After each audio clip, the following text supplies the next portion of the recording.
It's Tuesday, we're on time, and it's time to submit to the High Council here on World Class Bullshitters. I'm your host, Jeff Hicks. You know me from such things as YouTube and those Ollie's videos. And tonight, I'm joined by a wonderful crew of co-hosts. First off, you know him, you love him, he's here all the time, all the way from the Rippaverse. Say hello to Andy Andrew. What's going on, High Council chat? Good to see you gentlemen here in the panel. It's been a week. I can't decide. I was going into the show tonight. I was trying to decide, was this a week where, a lot happened or nothing happened? Because I feel like I could make an argument for either. It has been an interesting week. And after the introductions, we'll talk about that for a minute. But also joining us tonight, our other co-host from the Great White North. Say hello to the Script Doctor.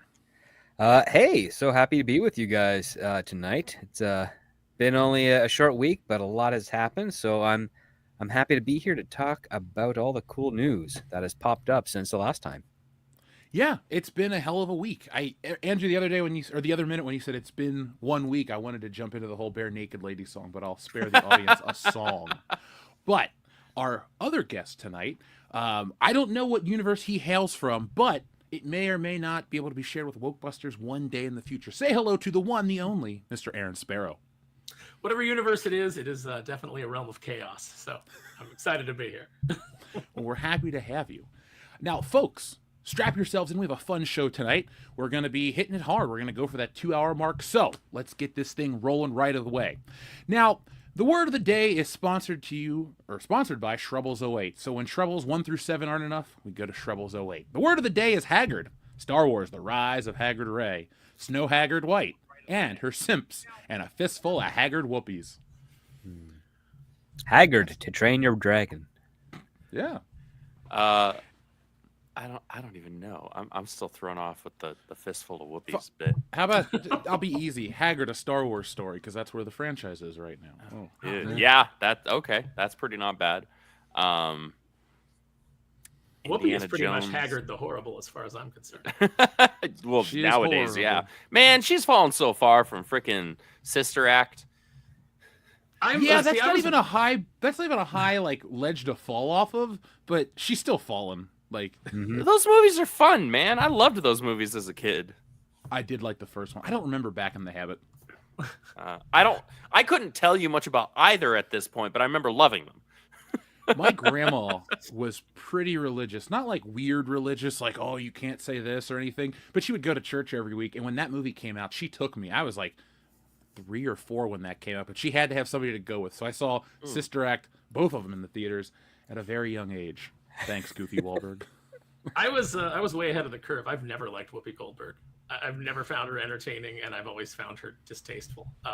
If I was watching Star Trek The Next Generation and it was a Guinan episode, I was like, I'm done. Wow. Oh, that's right. She was in Next Generation. I remember seeing her do some pretty good stuff when they did Comic Relief, which was her, Billy Crystal, and Robin Williams. They weren't. They did some decent stuff together. There's this one with Don Rickles when he showed up, and he just basically tore the house down. It was pretty great. Now, you guys know I'm a collector. Aaron, you're a collector as well. Should I get a Whoopi Goldberg Star Trek figure? Dear God, no. Do you plan on doing anything I don't know, comically violent with it?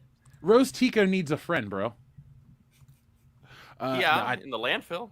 Yeah. Well, look, I can either get a brand new one, because they make new ones currently, or I can get a classic one. Either way, it's a waste of money. So I think I'm going to pass. But I'm just curious what they go. $16 for a brand new one. If you melted it on stream, it might be worth it. I don't have a blowtorch. Does anyone have a...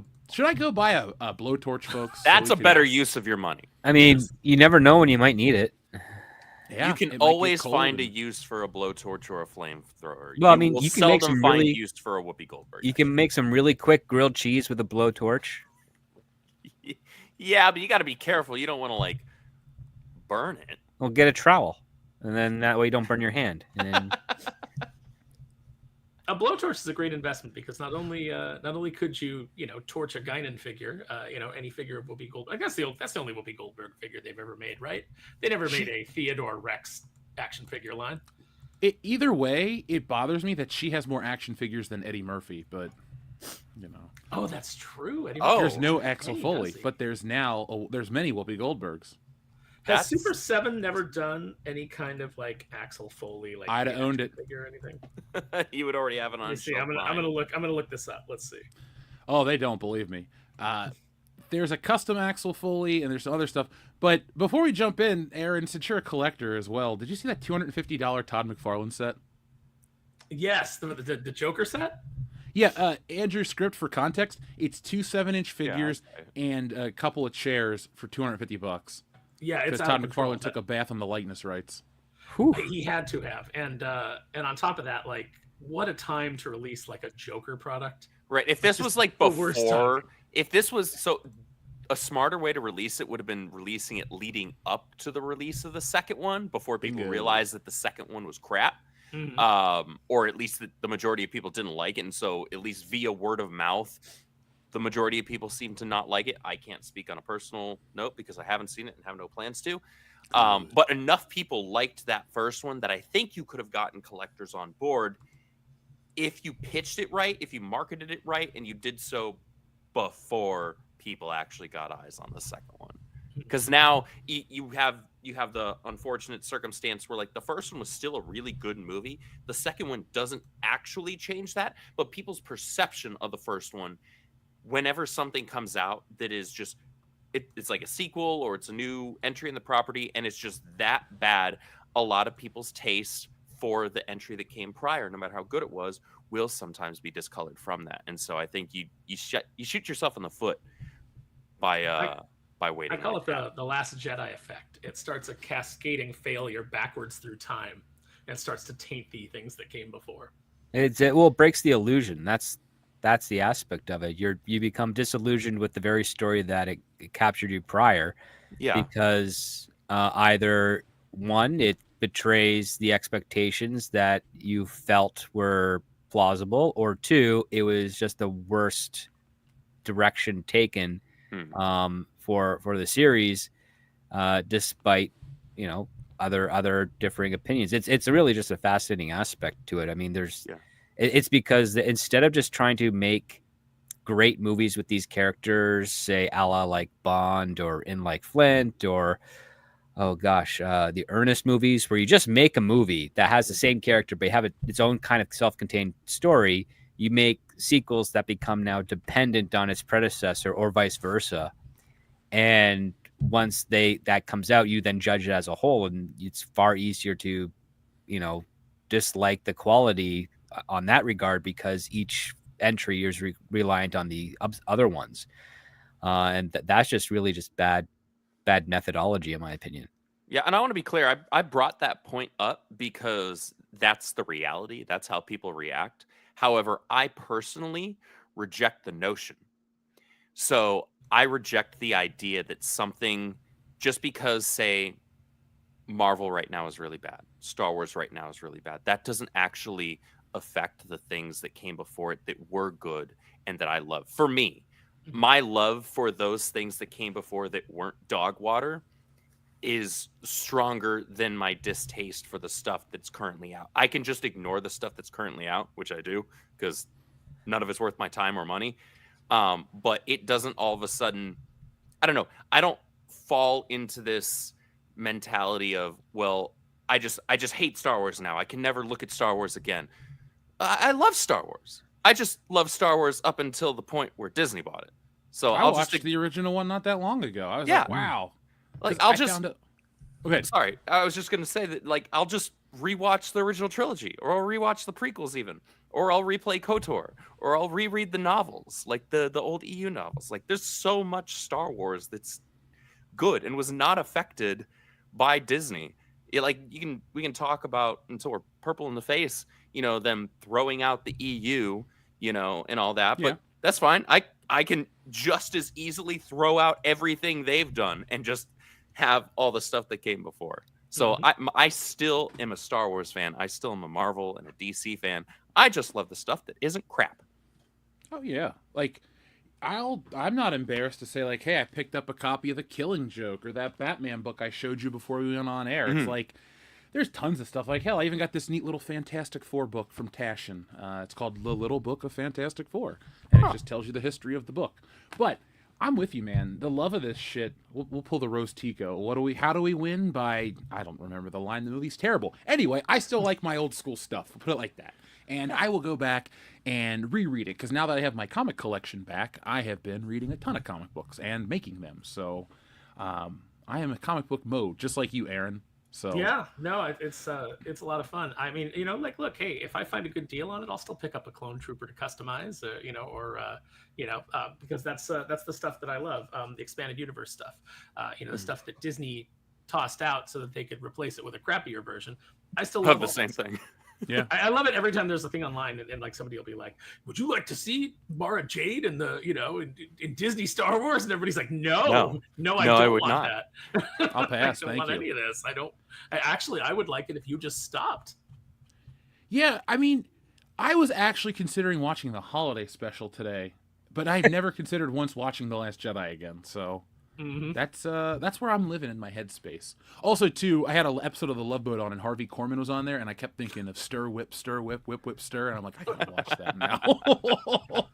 Harvey Korman and Tim Conway, man, like when they would just start to lose it on the Carol Burnett show, like you watch those old Carol Burnett clips, and they're just amusing the hell out of each other, and they just start to lose it.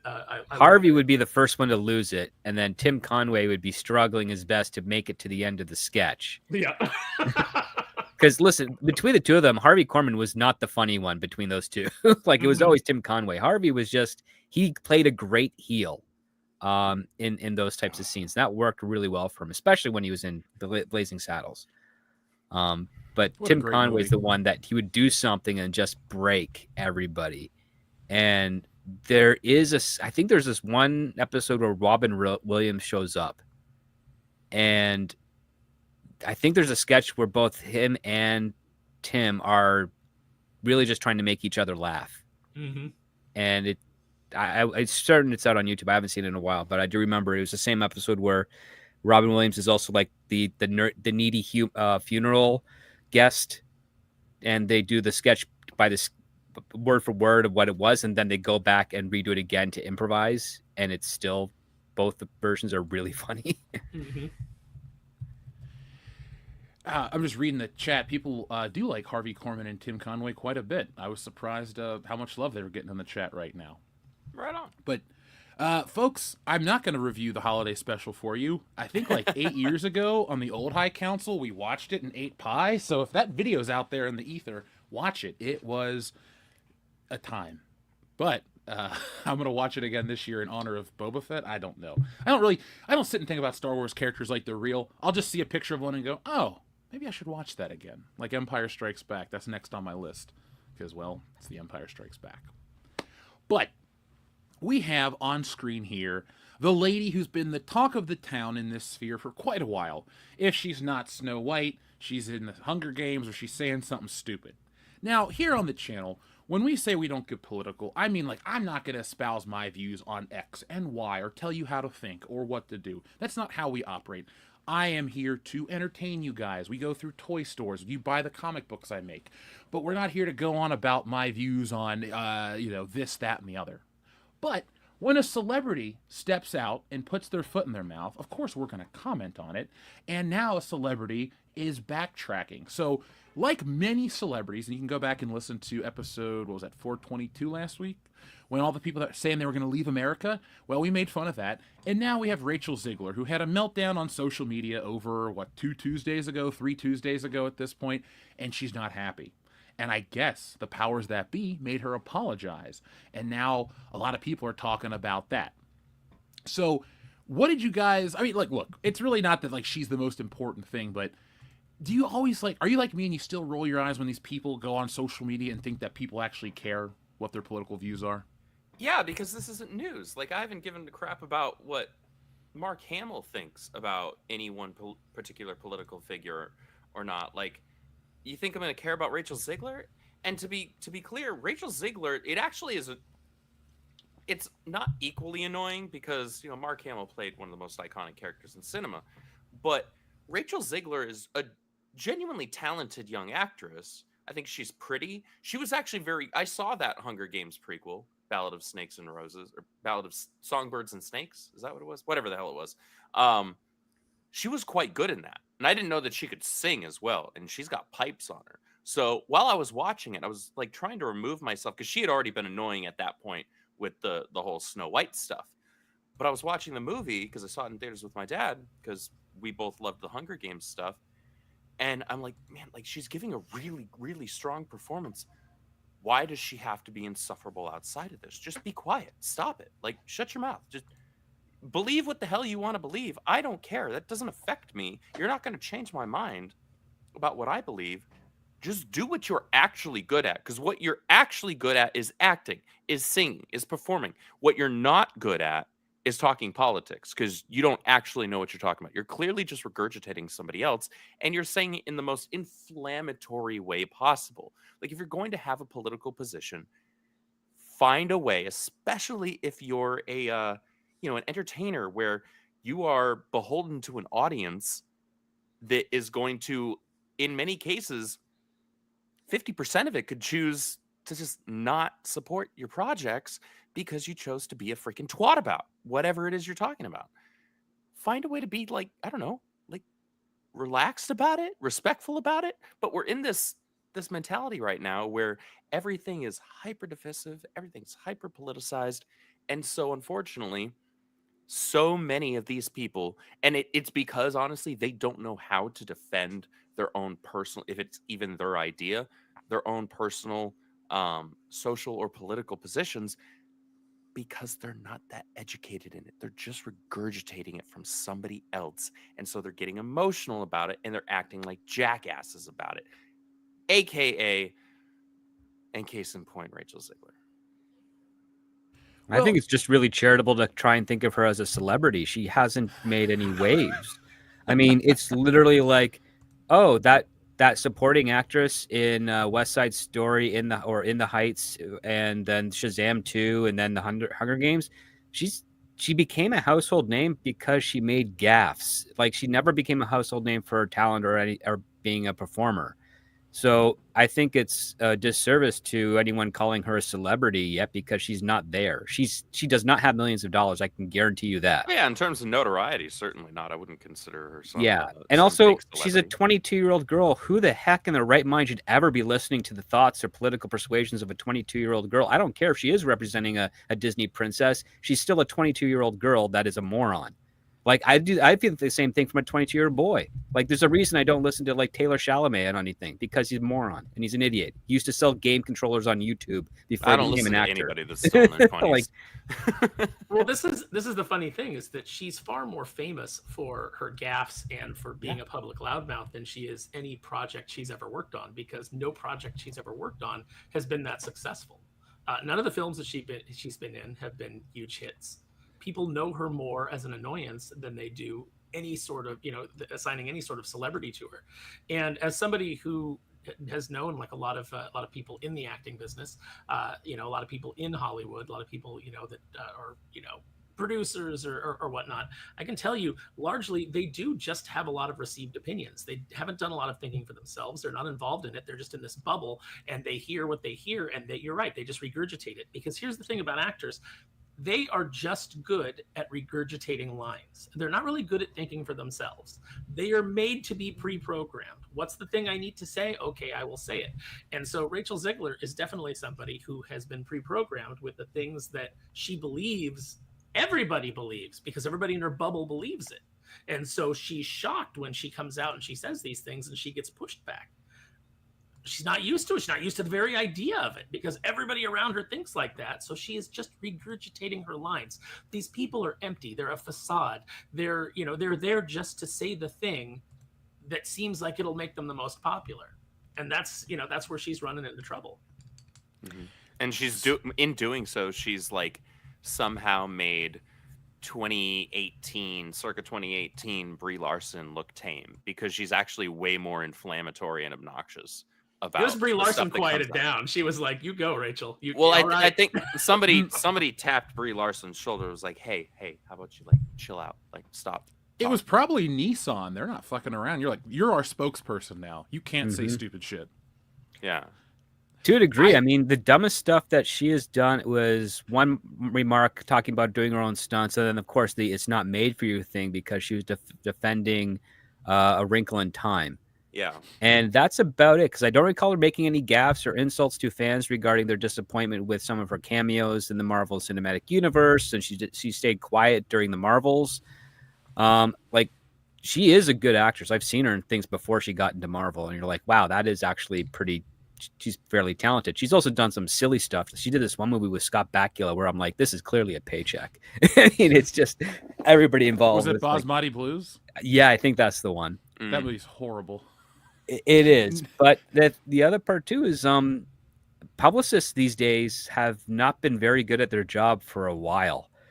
It's almost like some of them have superseded their guidance to just, oh, you've got Instagram and Twitter. Okay, well, I guess I can just help you monitor that and tell you what to tweet, as opposed to I'm taking this away from you. And when I know that you're in like promotion mode, I will then start promoting the hell out of these projects that you're doing on your social media to generate, attention. I don't think there's many publicists that still do that level of handling anymore. I think they're basically just fools, like way more than usual. Well, it used to be said that video killed the radio star, and what we're really seeing is that social media has killed the Hollywood star. Being closer to these people having no mystique, has really kind of ruined Hollywood and ruined the profession of acting. In that it's now gone back to like the old days where actors were kind of seen as contemptible. And that's how largely a lot of people view Hollywood. We now know that they are a bunch of weird perverts, that went to freak offs and and all the things that they get up to, and all of that's kind of like out in the general populace now. So you don't the sheen, it's off of them, and these people are chameleons. They are paid to inhabit roles, and they don't really have any kind of soul of their own. They just kind of go with what's there, and they adapt to. I've seen it. I've seen people that I know that that are in Hollywood. And with one group they're this way, and with another group they're this way, and with you they're this way. But that's not really who they are. And I don't really even think they know who they are anymore after a while. No, I mean, there's a reason they were called vagabonds as early as 500 years ago. I mean, it's just they're malleable. They mold themselves to whatever helps them get work. While video maybe have killed the radio star, yes, social media has killed the celebrity, but OnlyFans has killed the actor. You're not finding beautiful women trying to perform actual roles and change moods. They're basically saying, I can take 2 years and do OnlyFans with my boyfriend or husband and then never have to work again in my life and don't have to deal with the Hollywood machine. And they keep everything. And if they're in a state with low taxes, they keep even more. And I was talking to casting directors this past weekend. They're saying, yeah, the people that want to become actors that you would see like 10, 15 years ago, they're not interested in that in the art anymore. They're looking for the quick cash. Now, isn't that what some people would want, though? Because they look at the on-screen beauty. There's been this weird push to make ugly beautiful and this, that, and the other in all forms of art. You think this is going to just inadvertently give those people the outcome they want? Well, they've been doing it but for it's a a while. race to the bottom because how long is it sustainable? Because nobody's going to the movies anymore. And all the people that used to be thought of as bankable, just speaking of people that run their mouth, The Rock has not had a hit since he opened his mouth during the 2020 election and endorsed Biden. He hasn't had a hit before that either, really. No, he wasn't doing great. Like, it had been a while, right? Like it, and so as much he as can I come back to love The wrestling Rock and make a big deal, but even when he comes back to wrestling, people want to see him as a heel because people want to boo him now. His biggest movie was his cameo appearance in The Mummy 2. And then they did The Scorpion King after that, which didn't perform well. He also did Doom, which also did not perform well. Like, when he's like, other people have said this before, and I very much believe it because I've run the numbers myself.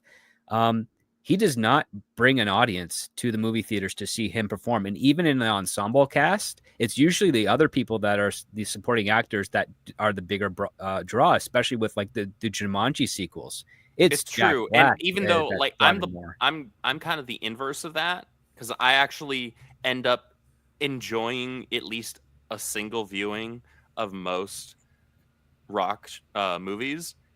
But I will acknowledge he is not a box office draw. Like, people don't go to the movies to see him. They just don't. Even if I have a ton of fun with the movie personally, no matter how good or bad or stupid it is, he is, like, clearly, by the numbers, to your own point, Script, he's not the box office draw. Usually, if the movie is good and he's in it, it's because he's supporting cast. And people went to see it, if it's successful, because of the rest of the cast. And he happens to be a part of it. Yeah. A Rock movie that he has led that has made the most money for his career was the Black Adam film. And that was like just around 400 million worldwide. And That was a like, huge bomb. well, Yes. it made a lot of money on gross, but on net, like, the budget, it didn't make anything. And I had fun with that movie. It was dumb.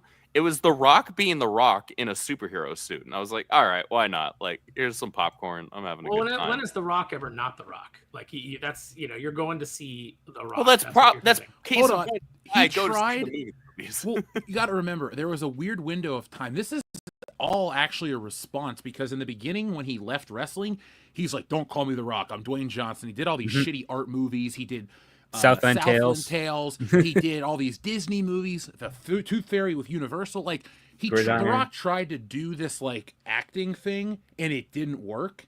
And so he comes back to wrestling for like a week to say, "Hey, I'm going to be at WrestleMania the next year," and then does a series of movies now that he's back in the wrestling sphere. And then those are when he kind of became like a bigger deal around like 2012. Like G.I. Joe came out, Fast and Furious. But again, ensemble pieces. Bruce Willis, to me, was why I went and saw G.I. Joe 2. I love Bruce Willis movies. Yeah. So it's like, and it's weird thing is too, is like, I have like, all right, here's an action The thing is, figure of The Rock. he was just decent chilling here. Roadblock. He was, but no, like, here's the thing. I mean, really like he The Rock. He wasn't, though. If you know Roadblock, he wasn't a decent Roadblock. Dude, G.I. Joe is before my time. Like, that shit was off the air I'll- before I was I born. went to see. Yeah, I went to see I'll Cobra defer to Commander Aaron's- in the more authentic suit. That's what got me into GI Joe Retaliation. I'll defer to Aaron's actual G.I. Joe fan expertise on that one. I'll say this. I enjoyed him in the role that he played. How about that? I'm glad that that Channing Tatum blew up in the beginning of that movie. That I Even though I was like pretty Chan- happy about. I was surprised that it was, what was it? Dennis Quaid and Brendan Fraser had cameos in that G.I. Joe series. And you're like, why would you have two fairly more accomplished actors only spout one line in your yeah, G.I. Dennis Joe? Quaid's a freaking fantastic actor. Yeah. Mhm. Yeah, he's great. I like Randy Quaid more personally, but that's for Randy because of Quaid's edge way more reasons. eccentric. I mean, Independence Day, that's the best character in that movie. Well, and then you brought in the guy from The Mummy, Arnold Vosloo, Yep. Yeah. and as Zartan, and you barely used him. And then the second one, you just kind of used his face for a minute. But it's such a weird mismanagement. I mean, Channing Tatum was the first big problem in that first G.I. Joe movie, is horribly miscast as Duke. Oh, and one of the Wayans brothers was in there. Oh, he ruined. Marlon? Yeah, Marlon Wayans Marlon. ruins everything he's in. Even Dungeons and Dragons, or was that movie already shit before you add him into the mix? Which Jeff, when I went, I saw that in theaters with Same my here. friend. Yeah, with my buddy February. directed that movie, actually. Oh really? no! Oh! wait, are we talking about the newest Dungeon? the and one Dragons? with Like- Jeremy Irons. Yeah, Yeah. from 25 years ago. Yeah, Oh, Jeremy okay, I was Irons is gonna just running around and repeating, like, loudly screaming, "Give me the rod!" And everybody in the That's audience is like cracking up. Now Yes, is he your is some time to Jeremy die. Irons. And you're like, oh, jeez, He yeah. knew what kind of movie it was, and he was like, "I'm gonna see what I can get away with." But we went and saw that in theaters, and my friend Marie and I were laughing so hard at how awful it was, and we hated Marlon Wayans so much that there's a point where he's supposed to be the comic relief, but there's a point where he gets brutally murdered. I mean, it is vicious how brutal he gets murdered. And we started laughing uncontrollably, and we could not stop. And this little girl that was in front of us, like, turned around. She had this sad look on her face, like, looking back at us.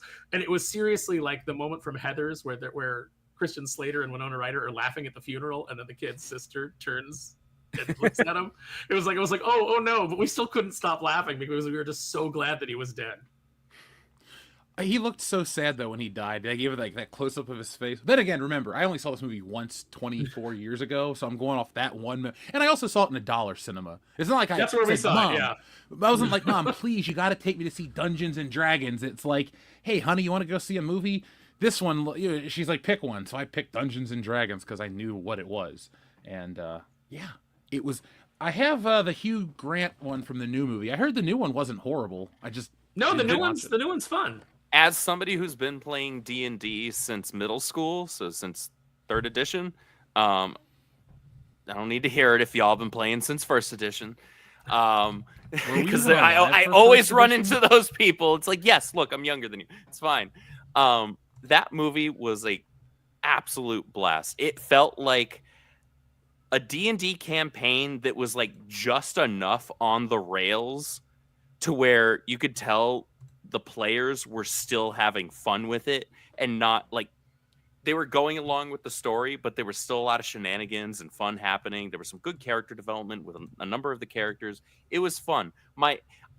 One of my favorite parts about it was they had kind of a subtle dig to the paladin, because even though I actually like paladins, a lot of D&D players can't stand them.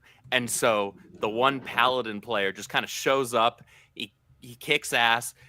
The rest of the party's like they're partially thankful. They're also kind of partially annoyed, and then he disappears. He's gone. He doesn't come back. We don't see him again for the rest of the He day. just leaves. It's like, what the hell? It was a ton of fun. I genuinely enjoyed that film. And that film was a great example of when you have these marketing and press junkets and things like that, where the people who are involved with the creation of it are told to pitch the film or pitch the game or pitch the project, whatever it is, in a certain way, spin the marketing in a certain way. And then if you actually watch the film or if you actually play the game, whatever the hell it was that they're talking about isn't actually there. They were just trying to get press points. Yeah, they shot themselves in the foot when they came out and they said, like, oh, we really enjoyed emasculating the male characters. And then you watch the movie and you're like, well, that doesn't happen in the film. Like, why? He's the character that gets all the screen time and like all of the character development. And it was just like, everybody on the team is like, it's not just the men. Like, everybody on the team is a screw up. Even the women. Yeah. Like, even Holga is a screw up. So it's just a bunch of misfits put together. And that's why it works. Like, I love the scene where the intellect devourers go by without attacking them. And they're like, goes, well, that's kind of insulting. Yeah, right. That was great. That was a good moment. So yeah, it's a good film, Jeff. I think you'd like it. Speaking of the Jeremy Irons version, Andrew, as somebody who has played D&D since 3rd edition, how did you like the fact that they got past a beholder by throwing a rock and distracting him? A beholder.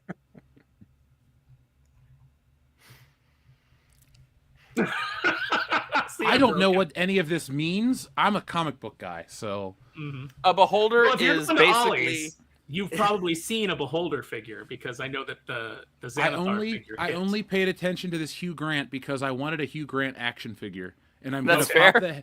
I'm gonna pop the head off and put it on a Marvel Legends body, and it's just gonna be Hugh Grant in a suit. Like, I like it. That's the whole plan. I don't want that. I don't want the crossbow, the dagger, or the chalice. I just literally wanted the Hugh Grant head, and for $5, I think I got a good deal. Yeah, a beholder is essentially a giant eyeball with a mouth and teeth and a bunch of tentacles coming out of it. Oh, I know that have that thing. Additional eyeballs, and it's got crazy mind powers, and they're all assholes, and they're usually incredibly difficult to take down in any D&D campaign. And you can't really sneak up on them, Jeff. No, nor distract them by throwing a rock. There aren't many ways to cheese taking down a beholder. Well, not many ways that your DM will let you usually get away with it anyway. In the year 3022, I will complete my D&D campaign. Actually, I'll start my campaign in 3022. I'm not opposed to it. I don't think anything's wrong with tabletop gaming.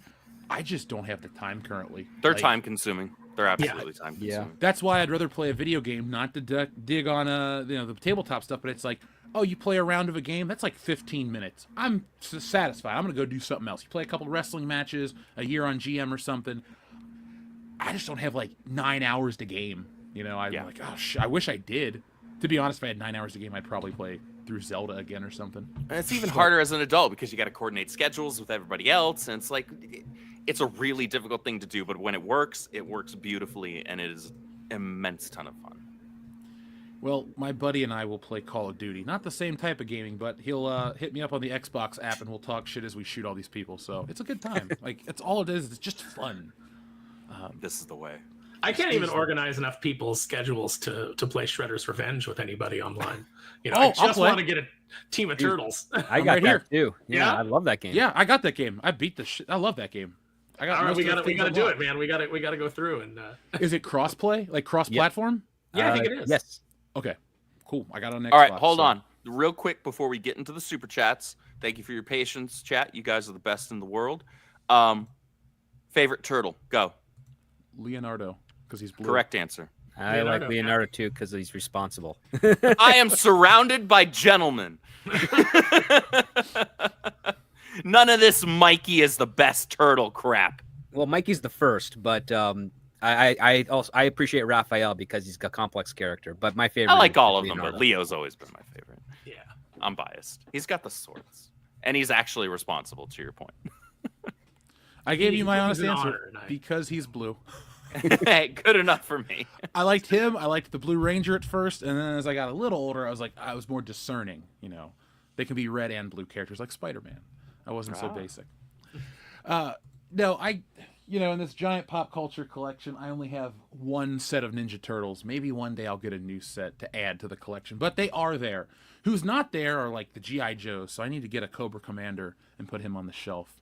The new retro Cobra Commander is Chef's Kiss. Then I'll get that one because I don't want to spend a bunch for a classic one, and then I want to find the right He-Man and Skeletor to go up there too. And then I think I'm pretty good on 80s because I got Transformers, I got Japanese stuff up there.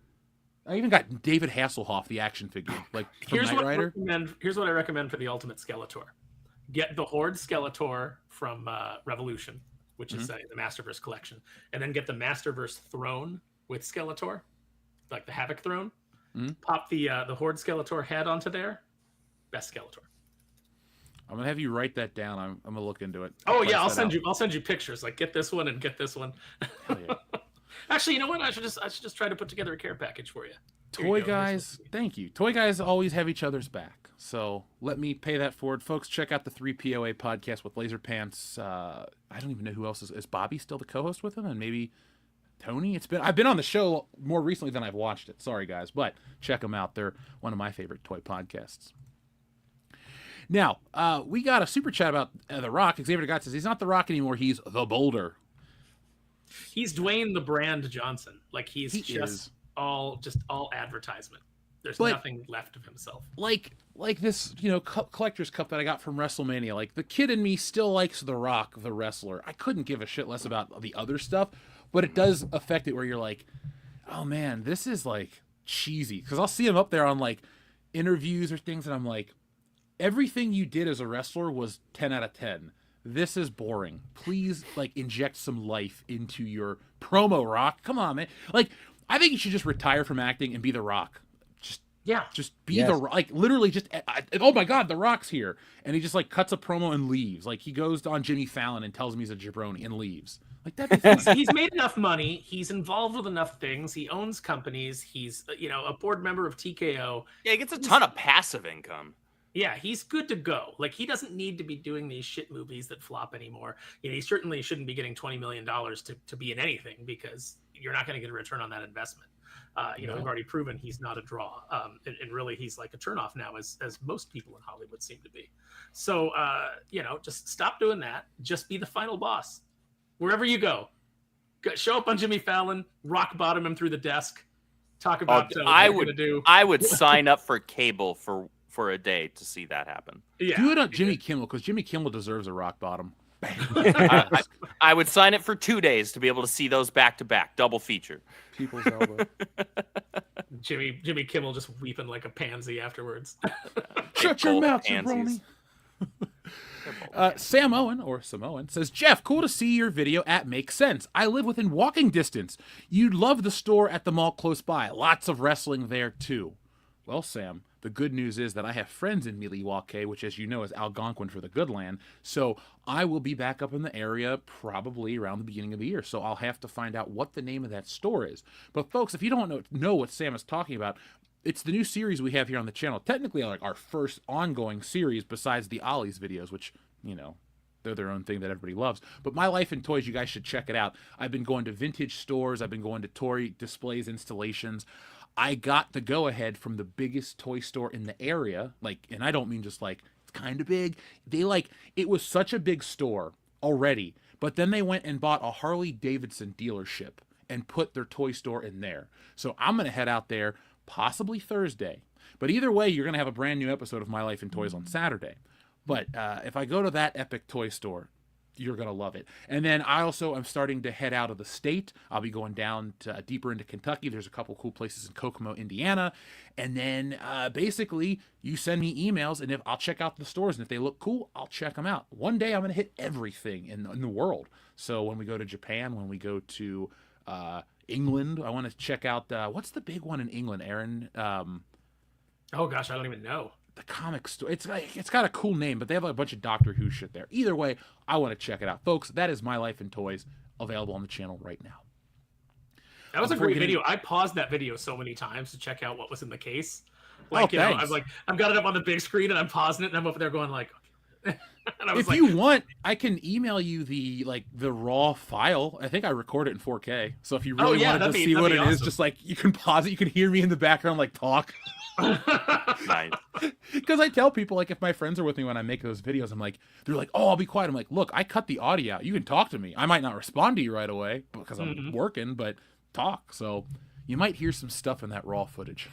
Yeah, there was good stuff. There was stuff that like I would have spent money on if I was with you. I was glad I wasn't with you, because I would have been like, well, I would have bought that. I would have bought that. There was like a Cobra water moccasin. No matter how many times I see the Cobra water moccasin, I buy it. I've got a small fleet of Cobra water moccasins and Cobra hydrofoils. I can't help myself. I'm with you. I like to buy all kinds of stuff. I mean, I know he's verboten in Hollywood, but I have way too many Rock action figures, and I'll probably get more if they make them. Well, what do you buy? Like, is there anything that you army build? Like, you're like, I have this toy, but I'm buying it again.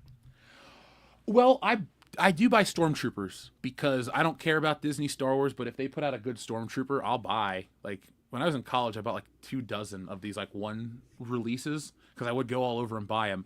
But it depends. If it's like something really good, I'll get 2 of them. Like this Greatest Hits Rock. I got one open, one in the box. I got Mezco Batman. That's a hard one to come by. I happen to have 2 of those by mistake.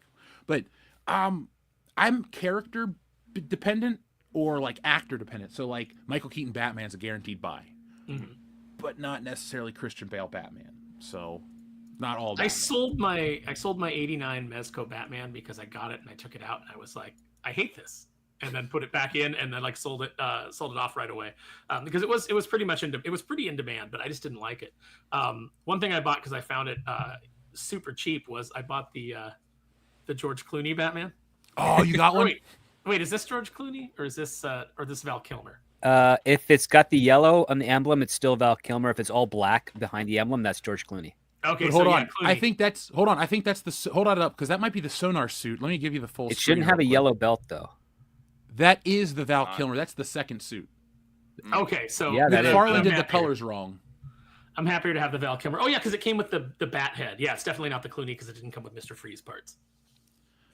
Oh, Script. I was talking to somebody on Facebook who had the actual screen-used George Clooney costume parts, and they were posting pictures of the gloves. It was weird to see how blue and shit they looked. In person. I love those movies. Not that one, but that costume in that one, man. The costumes in the 90s and the 89 were actually really simple. It was basically a turtleneck with like rubber studding on it. Like that's how they were for those 4 films. It wasn't until they got to Nolan where they did like the full kind of like body foam type of stuff and the plates and the mesh and all that crazy jazz where you're like Batman. It was hard enough to believe Batman would be able to get into his costume for the original Tim Burton and Joel Schumacher films. Now you got this complicated set of plates that he has to put on, and Christopher Nolan. It's like, just give me the Adam West spandex. I believe he could change into that costume sliding down a pole like that. Just give me that. It's just hung up and he just like slides right down into the pants. Yeah, it's a jumpsuit. Throws the shirt on. I just want to see Alfred prepare that every night. You know, like after they've come back from fighting crime, they're having their milk and cookies with Aunt Harriet. Alfred's putting a fresh bat suit and Robin costume. I should draw that. I can make that happen. Can you imagine poor Alfred having to wash that suit every night? You know, rinse that thing out. You know that's a rubber suit. That really seals in the flavor. Yep. Dude. No, Bruce Wayne is like the bad guy from Superman 3. He never wears the same costume twice. He doesn't know what happens to him. He's Webster. Yeah. He turns old bat suits into tires or something. I don't know. Yeah, he rich. repurposes That's how them I'd for be the with Bat socks Rodeo. and underwear. Like I would just come home, take them off, throw them in the incinerator, and grab a brand new fresh pair. That's the life, man. Yeah. Folks in the chat, what would you do that with if you had more money than God? What would you buy and just dispose of regularly? Buy cars and never fill them up at the gas station. Just buy another car with a full tank of gas. In this economy, I don't care if you have more money than God. That'll go away fast. I love the idea of that, though. Just That is hysterical. just pull up to a dealership, let it like the car just like sputters to a stop, and you just get out and go, "Give me, is that one full? Give me that one." Yep. I'd be like, hey, here is my full Jeep. I'll take your full Lamborghini. Fair trade? Fair trade. There you go. That's a world I want to live in. Xavier to God has a fun FMK. TMNT. 1987, 2003, and 2012. Ooh. I've actually only watched the 87. I think I've only seen one episode of the 2003, and I liked the redesigns, like the little more hard edge to them, but I never saw the 2012 one. But Is 2012 the one where the theme song? It's like Leonardo, he's the leader in blue. He'll do anything to get his ninjas through. Is that the one? Tell me in the think chat. so. tell I haven't you. seen much of any of the 2012, but 2003 is really good. Yeah. The episode that I did see was really good, but I watched the 87 one like religiously. I was not, I say it all the time, I wasn't a G.I. Joe kid or a Transformers kid. I was a Turtles kid, and I loved that show. If I'm right about which one the 2012 is, I love all three of those, and I agree with that list. It's a really hard one to do because even when the 87 show got to the New Mutation, it was still kind of fascinating to watch. So yeah, that's a tough one. I will kill the 2012 show only because that's the one I haven't watched. But in terms of quality shows, I'll marry the 2003, but the theme song to the first one is the best. Like, everybody that's of the right age. Like, you could just... If I were to say to you, like, gun to your head... Like, okay, we've all seen the movie Scream. Remember when he's like, who's the killer in Friday the 13th? Mine would be sing the Turtles theme song. And then, like, if you're of the right age, you're like, all right, and then you just sing it. Like, everybody... Yeah. It's burned into your memory. Mhm. It's an awesome theme song. I can't believe Chuck Lorre wrote it. Of all I people. can. Okay, so back in the day, now I don't know if you remember these, Jeff. These might be before your time, but you are a toy guy, so you may still know about them. Palisades did a line of Resident Evil figures. Okay. And Palisades, they were doing the Muppet figures at the time. They were a really great company, made really great stuff. But unfortunately, they overextended and they didn't last. But that very first year that they were debuting the Resident Evil figures at San Diego Comic-Con, I was there, and they had them like all set up. And when you would buy one of the figures, like I think it was the zombie cop, he would come with the zombie dog. But they had their display set up, and they had a bunch of zombie dogs on the table. And it was right at the end of the show, and I was asking the guy, I was like, what's it going to take for you to let me go home with those zombie dogs? Because I want a pack of them. And I was wearing a Cobra shirt. And he goes, I'll tell you what, right here now in front of everybody in this booth, I just want you to belt out the G.I. Joe theme song. And I was like, first version, second version, when it became, Cobra, and like when it was Cobra the Enemy or Cobra and Destro, or the movie version that starts with Crashing Through the Sky. And he was That's like, a good one. movie version. So I stood there in that thing and I sang it like at the top of my lungs, that whole song. And I went Did you home do with, the like, Cobra cry too? I Like, did. Cobra, the whole thing. And and by the way, I just went and saw that down at Universal City Walk for the Skybound comic Ooh. launch. They showed the movie on the big screen. I need to get that on disc. That's amazing. It's so good. But I belted that out in the thing with people looking at me, and I went home with 6 zombie dogs. I don't care. I got no shame. I'll do it. Like. I'll sing for my collectibles too. If I walk into one of these vintage stores and they're like, sing the Power Rangers song, okay. And I'll walk out with something cool, I guess. Mm-hmm. They're like, sing the Puffy Amy Yumi Teen Titans Hi, song. Puffy Amiyumi. Oh man.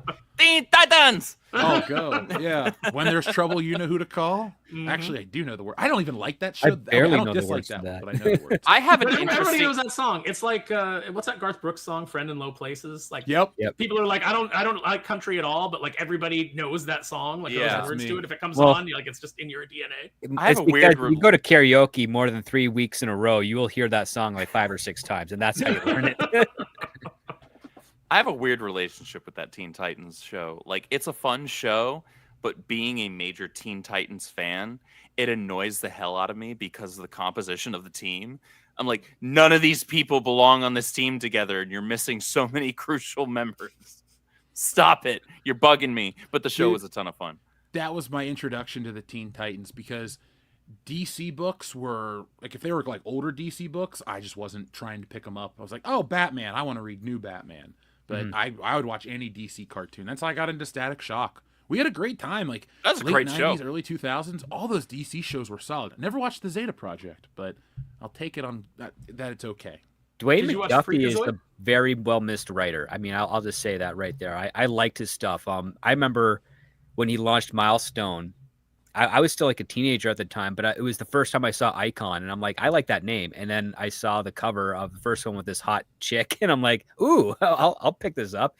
And I got a lot of weird looks from the owner of the comic book store, because here's this white Jewish kid picking up a comic set with a black guy on the cover. But it's like, I didn't care. It just interested me.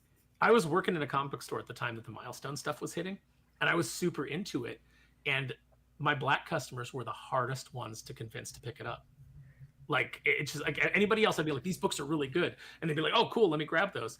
My black customers, like, it just felt like they were like, nah, I don't know, this kind of feels like pandering. I just want my Superman, I want my Batman. And I'm like, no, pick these up. And eventually got them on board. And then they were, like, oh yeah, this is really good. One guy in particular was like the hardest sell. And finally, I just had to give him a stack of them. I was like, I paid for these. Take them home and read them. I bought them. Go home, read them. Tell me go what home you and think. read them. Damn it! And he did. And then and I actually got to write. Just speaking of Icon, I actually got to write Rocket on my episode of Young Justice that I did. Cool. So that was cool. I got to do the New Gods, some of the Green Lantern Corps, Rocket, and Jay Garrick Flash. I was like over the moon. Yeah, you got to write the New Gods. My man on Jay Garrick. I like how we're each impressed by a different thing that he said he wrote. We're like, wait, this one Look, I'm sorry. Is it any shock to anyone here that I was the one that was impressed by the Jay Garrick name drop? Like, I got to write Kilowog, man. Kilowog and Tomar Ray. I was geeking out. So I was a late, a bloomer for Green Lantern. Like, a couple years before the movie came out, my buddy's like, you got to read all these books. I was like, not First Flight, but it was one with like an orange cover on the trade paperback. That was like the first Green Lantern book I bought, and it kind of retold his whole origin story. Mm-hmm. And then I went back, and I got to find my books. I got those. Was that Secret Origins? I don't remember that being an orange cover. I think Secret Origins definitely had an orange cover. I think you were right about that, Ed. Did it? Well, while they looked that up, folks, let me know what you thought of the Green Lantern movie. Yeah, that is the one. Okay, I did remember that correctly. How about that? It's that's my introductory Green Lantern story. Too bad the movie sucked b-hole. But the movie shouldn't have sucked because Martin Campbell was directing it, but unfortunately you had Greg Berlanti writing the script. Well, also Jeff Johns went in and did like some rewrites on it. He did rewrites because he got rights to do the sequel, and they started writing the sequel while they were filming the first one. And they had to try and make those two work together. And I remember hearing stories of Martin Campbell being like, what the F are we doing? Like, can't we just get one right first before we... Yeah, like that. And that, I remember hearing that, and that pains me to hear because Jeff Johns is one of the best DC writers of all time. And not everybody's cut out for... Not just because you are really adept at one medium of writing doesn't mean you are with the others. Well, here's how to fix that Green Lantern movie. Really simple. Don't make it. No. You can fix almost any problem by not making it. And unfortunately, a lot of times in entertainment, that's exactly what happens. Is it's easier to say no than it is to possibly make a flop and get in trouble and get fired. So it's tough to get anything past legal. It's tough to actually get anything made. But the Green Lantern movie has a couple of major problems. First of all, the costume designs absolutely suck. So you gotta redo that. But all the stuff on OA is pretty good. So what you needed to do is don't front load the movie by telling the audience everything about the Green Lantern Corps, because now we spend, much like with Captain Marvel, when you do that, we spend the whole movie waiting for the characters to catch up, and we're bored. Yep. We have more knowledge than the characters. The way that it should have worked is we should have been introduced to Hal. He's flying the jet. He's hot-shotting. When Abin Sur's ship comes crashing down, it actually hits Hal's plane, and that's what causes him to crash. So then he gets in trouble. But then he goes out to investigate what happened. That's when he finds the dying Abin Sur. Mhm. And the ring, it just is like, who's the closest person that's worthy of the ring as Abin Sur dies? It attaches to Hal, and the ring immediately takes him to Oa. Cut out the stuff of him going to the bar and getting into a fight with the dudes and hanging out with his buddy and look at what I can do. Just get rid of all of that. Go straight to Oa. And then you make it Sinestro busting his chops and like breaking him in to being a Green Lantern. You spend most of the time in space before he goes back to Earth. You need a good solid 2 movies of Sinestro as a good guy before you turn him. Yeah. Oh yeah, I mean, when I was entertaining the idea of trying to pitch a Lanterns, my whole gimmick was the first 3 seasons is a buddy cop between Sinestro and Hal Jordan, and season 4 is where Sinestro turns, so that the audience really feels the betrayal, because you have to like do that. him. Yes, you have to like him. And the on other some part, level, you have to understand him. You have to. You don't agree with him, but you understand why he's doing what he's doing. right? And you also understand like the alien cultural differences. His moral compass is different than a human's, and there's fun with that. The other part is never have a scene where you send your main character to plead with a high council of sorts, saying, "Please let me do this," or "Please help me and let me do this," and then have them leave saying, "Well, then I'm just going to do it on my own." It's like, no, don't do that. If you didn't need their approval, just do the thing. Have your main character just do the thing and ask for forgiveness later, because it's such a waste of a scene at the end of that. I will say some of the special effects when he's fighting Parallax in the city, not bad. Like with the big cloud coming in there, people got like 9/11 flashbacks. But then he like hurls a tanker at it and he does those quick constructs. I'm like, yeah, that's not bad. That's kind of capturing the fun part of it. But Andrew, Aaron, you're absolutely correct. It's like, yes, snatch him right out after the crash, and then leave this mystery on Earth where it's like people think he died. Mm-hmm. And then Hal Jordan can show up first as the Green Lantern, do a couple of saves, and then Hal has to figure out how to restore his identity because he's been, missing for a few months, and go about that way. But yeah, Green Lantern, they really screwed the pooch on that one. So much so that it had a ripple effect because it actually killed the Flash movie they were working on. Fortunately, it killed the David S. Goyer script. And then it also killed the Greg Berlanti script, which he then recycled and sold to CW as the Flash TV pilot. Could that have been worse than what we got, though? Because I'll be honest, like, I have problems with the first 2 seasons of the Can't Write Network's Flash show.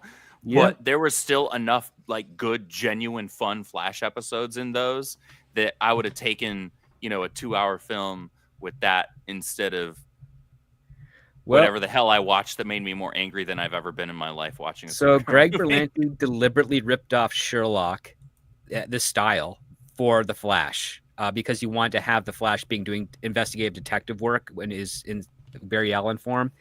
But then the post-production team realized it's really expensive to do that, and we're a CW show, so we're not going to do that after the pilot anymore. Well, it also killed the Green Lantern cartoon, the animated series one, which killed, which was actually good. Yep. Yeah, the one with Razor from the Red Lanterns. That was a good show, and so it killed that, and it killed Young Justice because a lot of the money that was used to produce those shows was coming from Mattel, and Mattel took such a bath on the Green Lantern toys that they went back to Warner Brothers and they were like, "You've got to give us some money back on this license. Like, we lost our ass. We're filling landfills with this shit." And Warner Brothers did it, and then that just killed the budgets for those shows. Which is tragic because the original Greg Weisman's original direction for Young Justice prior to the cancellation was different than what happened with the last 2 seasons they managed to squeak out, which is unfortunate because I tried following the comic book series, but I mean, they were limited run in my neighborhood, and on top of that, my LCS kept on selling out because Young Justice was such a great show when it started. But yeah, I tried to catch up to it today. It's been a little bit tricky. That's the other part too. When Warner Brothers basically used their toy license to pay for their animation, that was, I knew, going to be a death trap because you cannot sustain the toy line that long when it's based off of a limited run animated series. You need to be pumping out new characters every season and expanding pretty rapidly on an older block, like say 30 to 50 episodes, in order to pull that off. And they were not getting enough money to do so. The Clone Wars did that well. Well, In the terms of Clone Wars was introducing new smart characters because to merchandise. Yeah, the way that the Clone Wars did it is, Hasbro was smarter, and I know that sounds weird, now know. considering Hasbro, but they were smarter in the way that they did their assortments. Is there was always new stuff to buy. The Young Justice, they split the line into like these 3 3/4 inch figures that were 5 points of articulation, and then they did the like the more Marvel Legends style that was part of like the DC Classics kind of style. But they would do them in these box sets, and they would only do like 2 to 4 characters at a time.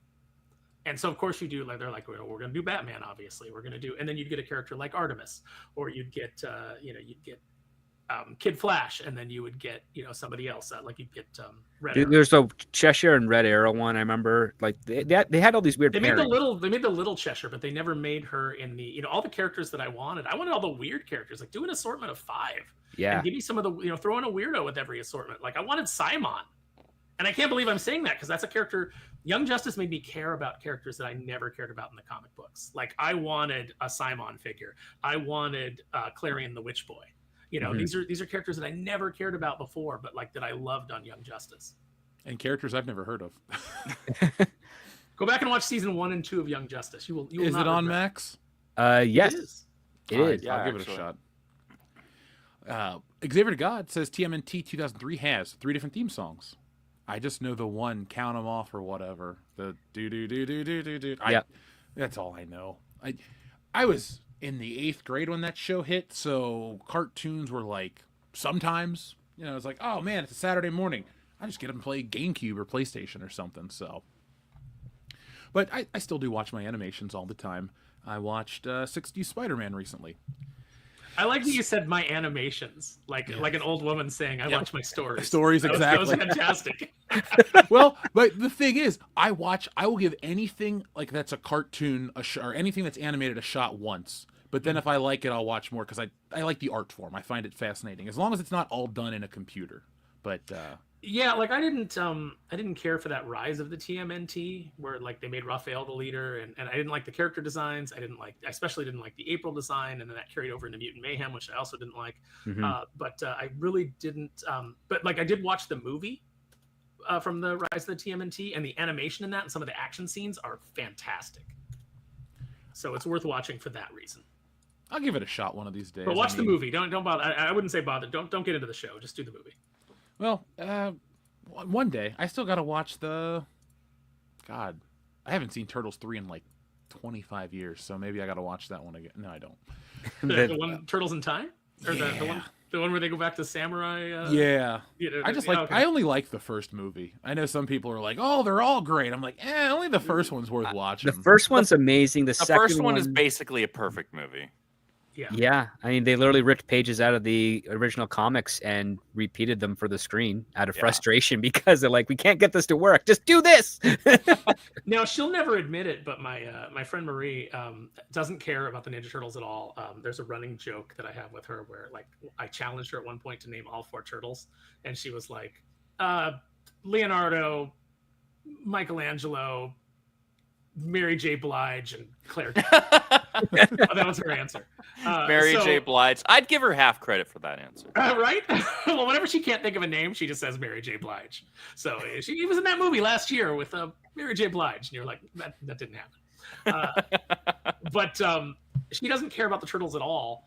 And I made her watch that first movie, and at the end, I don't think she'll ever admit it now, but like at the time, she was like, "This is really good. Like I really liked this." And I was like, "Yeah, see, it's good. The Turtles are cool. This is what you've been missing."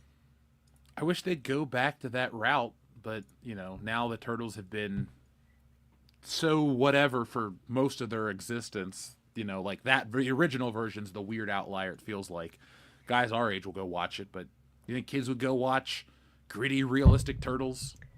They do. So. Yeah. Yeah. I mean, I remember showing it to my eldest godson when he was 6 years old, him and his grade schooler friends. And this was around the time where I think it was just before the Michael Bay ones that came out, and they loved it. They're like, "Oh my God, they look so real!" Like, because they only ever saw them in cartoon forms. It's like, yeah, in this, I was younger than you were when this movie was made, and they're like, "Oh, it's super old, but it's so cool." We had like Why do you make it sound like those should be mutually exclusive? That's what every youth does. We made Right. good stuff back in Like- my day. Like, wow, this is old and cool. Yeah, those two things can coexist. You're lucky you got to listen to a soundtrack by John 2 Perez. You'll never get that ever again these days.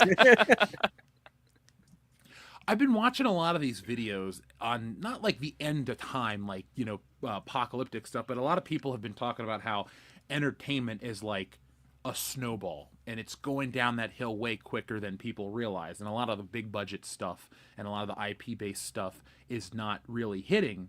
And they blame streaming, they blame all these other reasons. I'm sure we have an opinion, but the one continuing, or the one similar factor in all these videos I've watched is that people go back to watch old stuff. And so I hope the next generation will stop thinking old is bad or garbage, and they'll start thinking like, oh, the old stuff was really cool because new stuff doesn't exist anymore, or new stuff is absolutely shit. Because I don't think it would. I think like when I have kids, I'm gonna be like, all right, we're gonna watch Spider-Man. No, we're not starting with Tom Holland. We're starting with the first one. You know, all that kind of stuff. So I hope like that the Ninja Turtles does catch on and become the thing for the next generation, that old one, because it's cool. It's got that bitchin' theme song. They got Domino's Pizza. Yeah, I mean, I still to this day, like, I'll be doing stuff and in my head I'm like, like it's just in there. It's like it's not as good as the cartoon theme, but it's also awesome. It's just I was a Power Rangers kid, and Power Rangers movie was terrible. Ninja Turtles movie was awesome. At least, you know, there was something fun to watch in the martial arts kid realm. Actually, we were lucky in the 90s. Like, every kids movie had martial arts in it for some reason, because it was like the Dude, thing. you had Surf Ninjas, Three Ninjas, you had a couple other ninja Three titles ninjas. I can't remember here. Like, yeah, no, ninjas the were 80s, huge. the 80s ninja craze bled into the 90s, and it was beautiful. Dude, we had the next Karate Kid. Yeah. You You did. Good stuff.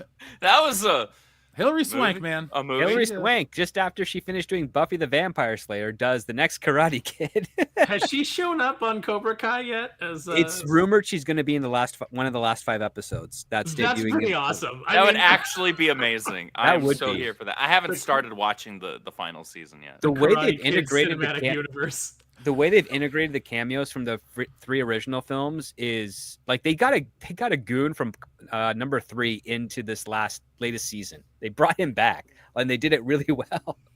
I remember the first season. I was like, it'd be funny if they brought back Terry Silver at some point, and then they did. And then they did, yeah. I gotta catch up. Cobra Kai And they was do great. really well too. I just love the idea that in the year 2024, that the city of Reseda could be totally captured by the rivals between karate studios. It's just such a throwback. Dude, it is soap opera level ridiculous, but it's actually really fun. I mean, I like watching the stuff between Johnny Lawrence and Daniel Russo way more than the kids now, because the kids, they kind of vacillate on that melodrama stuff, like the teen angst things. Mhm. But every once in a while, they just nail it. Like when that Kenny kid was first introduced, you're like, oh man, I wish I had a son like this guy. Like, he's so cool. He's just so of himself. And then he gets bullied and then he turns into this badass warrior. And you're like, wow, I really like how they empathize with these characters and make them connect to the audience. And a lot of colleagues of mine have been saying, man, if they ever wanted to do like a Star Wars origin of the Force and between the Jedi and the Sith, that's your model right there. Just the back and forth, the figuring out what the side you're on and how you're going to follow through with these lessons that you're kind of just figuring out as you go. It's like, it's right there. The dynamic, the drama, the betrayal, the back and forth between light and dark. Oh, it's so much fun. No, they'll just do another Acolyte. Exactly. Well, they're doing the Skeleton Key, which is going to be the next worst Star Wars show ever made. Oh, it was awful. Did Oh, you it was so see bad. the meme that's out about how, like, oh, they're already trying to get people, oh, they're going to attack kids. They're trying to prime people that if they criticize this show, you're attacking a kid and you should feel bad about it. Like, the Defense Force is out in full bore right now. We got like 3 weeks till the show's out. Like, calm your tits, people. If it's good, If it's I say good. the writing sucks, what if I attack the little elephant, the little Max Rebo dude with the hairdo? What if I attack him? Your Like, that's a pachydermis. puppet, right? Like, It should be a puppet. Well, it's like if you say you hate Baby Yoda, you're, I don't know, stupid. I'm looking forward to the whole discourse around this show more than the show itself. We have a lot of garbage Disney Plus. Isn't that Disney- always the way though? Like it's now it's like, okay, I'm not interested in the show, but I'm interested in the commentary on the show. Yes, actually, the commentary is more fascinating because, again, Hollywood. So even though it has been divisive for the last 7 to 10 years, Hollywood was the place where like you had to really measure up if you wanted to survive and make it in this industry. And if a show was good and it proved it very quickly, especially if it was like a franchise show. For some strange reason, you take a look at what Disney has been doing with Star Wars, and you're like, how are you making all these obvious mistakes? How is it that you're even on your efforts to pander, you're still not nailing it? And then, the first red herring, like speaking of Baby Yoda, is the fact that, it's a baby species of Yoda, but it's 50 something years old and it still talks and coos like a child. I'm like, you just broke all the verisimilitude that you could have had with the Yoda character, because no species that would take 50 years to mature would survive on its own. And it just he wouldn't. takes like 100 years. Like, how long does he take to actually mature if it's like 50 years and he's still a baby? Like, so when Yoda says, when 900 years old you reach, are you like, yeah, but you were a baby for 300 of them? Exactly. Like they completely, it's showing the incompetence with regards to the creative team to not understand how like basically processing of information works. Like there's a reason when most animals, when they're born, they're able to walk right away because they're genetically designed to do so. But for us as a more complex species, we're very vulnerable as an infant, and we're only vulnerable for a short time because we can't afford to be vulnerable any longer than that. And even if you have the greatest power of the Force, it's like still having a 50-year-old child that's still acting like a child. It's like, does the perception of time not grow with their actual experience of it? It's like Yoda doesn't take 4 months to process 1 minute of time. Like that just doesn't work, because you see how quickly he reacts to a character like Luke when he's trying to train him. So that has to be the consistency of the species. And then you throw this in, it's like, it's just a cute baby, but he's a survivor from Order 66. Was he put in stasis? Nope. He was just locked away somewhere for 50 years. They were trying to have their cake and eat it too. So what they were trying to do, and there was some intelligence behind the marketing with it, because one thing that they had failed to do, because they'd been doing all of this preaching about, we need to make Star Wars a girls brand, right? We need to bring in more girls. We need to bring in more women as an audience. Well, a really good way to do that is to have some sort of connecting character that really taps into that maternal instinct. And that was something they did successfully do with Baby Yoda. However, the way that they went about it, they did do it at the expense of the storytelling. They did do it at the expense of the lore. And it, to your point, Script, it broke that that veneer of like, okay, so on the one hand, you are telling me that this is a child, like this is a baby, this is an infant, and it requires all of this assistance. It can't, think or act or protect itself on its own. But on the other hand, out the other side of your mouth, you are showcasing it as this incredibly powerful Force user, and we're supposed to just believe that it managed to survive all this time on its own and all of this. And the way that they went about it, those two things wound up being conflicting ideas and not jiving. And I say that as somebody I actually liked the kid. I did not have a problem with the kid. I did take issue with the fact that it became less about Mando and more about like Fetch Quest Mando with the kid. And I was like, okay, so we're doing a babysitting thing here. That's kind of annoying. The kid was adorable. I liked the kid. I wish that the writing around him had been far more consistent and made a lot more sense within the scope of the lore. Well, the only reason for him to be 50 years old was so that they could bait and switch you in that first episode and have you think that the target was 50 years old. Right. Yeah. And then after that, it does not matter. Right. If they had just not dropped that line, then just change the line. It's not even just that line. It's also the line that the IG bot says is like some species age slower than others. Like, yes, it doesn't mean that they cognitively operate slower than others. I mean, It would have been better if somewhere in the midst of the first season, where the kid had to do something extraordinary and he just drops the guys. He's like, okay, now he's got Danny DeVito's voice and he's talking normally and he's doing stuff, because then you realize, like, listen, in order for me to survive, I'm tiny. Okay, I'm not going to get to 3 feet in height until I'm at least 500 years old. Please don't make me think that he sounds like Danny DeVito. Please, dear. I would and love I want him that. to say the things. I want him to say the things that Danny DeVito says on Always Sunny. Exactly. When he's eating the That is the exact thing I had in mind when I told him, do not make me eggs. think of that. You're No, mashing I want it. him to turn and say, "Can I offer you an egg in these troubling Try times?" time. Yes. I want to see Grogu in boiled denim. That'll be a great crossover episode. I officially hate all of you. That show has fallen off. Like, Yep. It it fell used off to with be that the- third season, that's for sure. No, I'm talking. It's Always Sunny, dude. That show fell Oh. off. Like, Mac being gay is not a problem, but when the show goes like full tilt into some of the stuff, and I'm like, all right, well, I'm just gonna watch this show and wait till it gets better, and it did, thankfully. But there's like 3 years in a row where they were just like unwatchable. Like, those people have their heads so far up their asses. I've never seen, like, we talk about celebrities like Rachel Ziegler or The Rock or these people that have inflated opinions.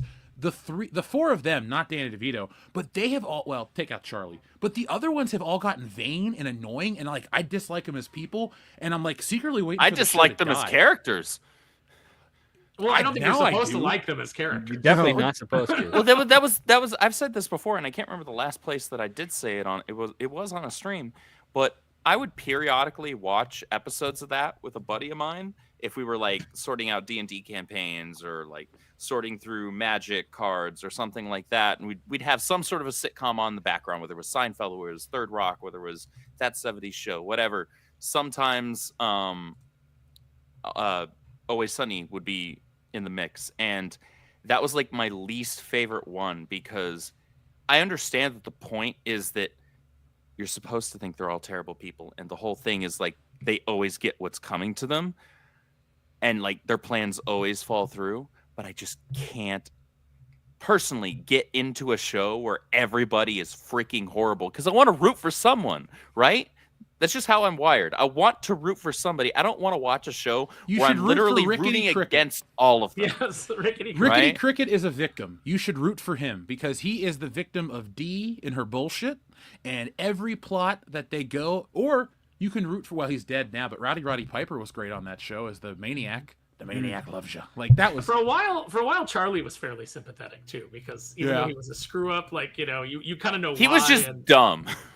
Well, my complaint with that show is they actually did their last episode. There's an episode at the end of like season 11 or 12 where Dennis goes off to have the baby, and the gang, and it shows the gang, like they play the song from the first episode. They're all kind of like dancing, and they've all kind of returned back to their like status quo. I thought the show was over. Like, I was like, what a great ending. I thought It's Always Sunny had reached its final episode. I was like, never again do I need to watch this show. And then we're like 4 seasons later, and I'm like, Jesus Christ, you guys are fucking. And they all got plastic surgery. They look like shit. Like, I don't like. Two of them any got them. married. They become very arrogant. Yep. Like, I get it. You're friends with Ryan Reynolds. I'm not going to watch your soccer show. Why? Because I don't like soccer. And I don't want to watch Ryan Reynolds that often, to be honest. He's a fine actor. He's good in Deadpool, but I have a quotient, like how much I can take of his voice. After a while, A it's little just like, little bit of Ryan Reynolds goes a long way. Yep. Never want to meet. I never want to be in the same room with the guy. The smug would choke me, but I don't have to worry about that right now. Our friend Sly has been very patient. Thank you, Sly. Sly sees, this is Sly says, that new car thing for some more gas is Steve Martin the jerk levels of funny. That was one of the funniest things Yeah. Script has ever said. Oh, on thank you. stream, honestly. Well, I couldn't have done it without the setup, but what would you buy? Like, that was honestly, like, it's so good that I want to see somebody, whether it's you, and if you don't do it, I'm going to do it. I need somebody to write that into a story. I mean, I am in production on Stealing Solo 2. There's a car. I'll try to do something with it. I can't fit it in Stealing Somebody's Solo got to 2. do it. Please, somebody If not, do it, if or not, I'm going to do it. I can definitely work it in somewhere. Yeah, I one of do have y'all. a funny One of car the- script one of the I'm bits working on in- with a in- buddy. One of the bits in Neil before Doomface is the fact that Why don't Notorious KID just has amazing luck. Like, he just lucks into everything. There's even a line in the first one where, Iggy the inflatable iguana says to him, let's go, let's go do this, and maybe it'll work out. And he's like, I'm sure it will. Everything usually works out for me on the first try with little to no effort. Why would this be any different? What we should all do is we should try our own take on it and see what comes out the best. That's actually a gentleman's agreement that we all work that type of a concept into one of our stories, and then we compare notes. The gag challenge, I like. Right. Gentleman's gag. That sounds kind of homosexual. You made it sound weird, but anyway, Sly, since you brought up the jerk, here's the jerk button.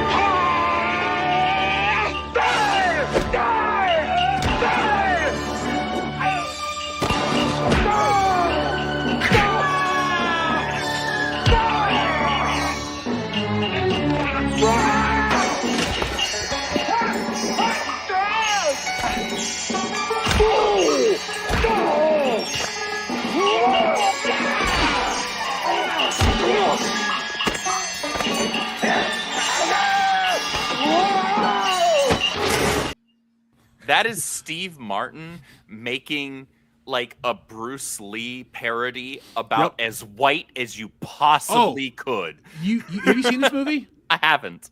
Because my God. I can't say what he actually says. Okay, I'll give you a context. He makes a bunch of money, and the mob comes to his house and is trying to get protection money from him. And he's like, to keep the black people out. And he goes, you, sir, are talking to her. And then he starts fighting them. That's the funniest shit. I can't put it on YouTube, but that's what's actually happening. Because the opening line of that movie is, I was born a poor black child. Oh, my God. That's where that quote came from? Yep. Yes. Oh my God. Script. I saw the joke. Right, we had a friend that we would buy. Watch list. We had a friend that needed like money, and my parents did. Or my mom. So they bought like a bunch of movies, and The Jerk was one of the movies. And I watched that when I was in like grade school, and I thought it was the craziest thing I'd ever seen. I love that movie to this day. That is hysterical. Oh, I'm literally in the process of adding this to my watch list right now. Oh yeah, you'll. Dude, wait till you get to it's really funny. the part on the beach. Or pizza in a cup. It's like I think food tastes better from a cup. And about his friend Patty, she gave him his first blowjob. Dude, I was out at an outlet mall, and they had a Shinola store, and I was like, shit, Shinola, and like nobody got it. So I've also wanted to point to the phone book and say you're dead, but I'm not gonna go bother somebody. Yeah, it's like, there's something wrong with these cans. Emmett Walsh was hilarious. R.I.P. to that guy. Yep. Jack White, what is up? He says, Order of the Gundam series are the original Mobile Suit Gundam, Zeta Gundam, Gundam Double, Zeta Gundam characters counterattack. That's when I was talking about a minute ago, Jack, when I said about 80 stuff on the shelf. I do have Gundams. I have the main Gundam, the one that everybody knows, the one with the red and the yellow and the blue on the chest. That's like 80% of them, actually, in terms of color scheme. Well, fair. All it matters is that Gundam Wing and G Gundam are better than any of those. So I'm gonna get heat for that, and I hope I do. Grade school. Gundam Wing came out in '95, so yeah, you would have been grade school. Yeah, we were in grade school in that game. Didn't they show it on Toonami that was like when the Dragon first Ball Z one. was big? Yep, that's the first one that was airing on Toonami. Yeah, Gundam Wing. Yeah, I remember. Was it Toonami Tom's voice? Yeah, that Tom was the man when we were kids. The interstitials, I guess, is what you would call them. But like the promos between shows were as entertaining as the shows, and they don't have that anymore because everything's on streaming. It just plays the show and it ends, and that's fine, I guess. But I hated commercials. But it was so cool to be like, oh man, we're back to Tom. What's he gonna say? Now we're back to Dragon Ball Z. And then he had a little thing to say at the end of the episode. It was cool. It made it feel like Toonami was this like, I don't know, this like special thing that you went to watch at night or in the afternoon. Well, that's how Adult Swim was. They would do the all right, all the kids out of the pool. They would show the the thing, and you'd be like, oh sweet, now we're getting into the Brack Show and Aqua Teen Hunger Force and C Lab 2021. I love the Brack Show, Tiny Daddy. He's so good. I quote him all the time. Like whenever I'm like just doing something, like I'll just be like, I'm feeling very fine now. A refreshing mango drink. He had so many like good weird little lines.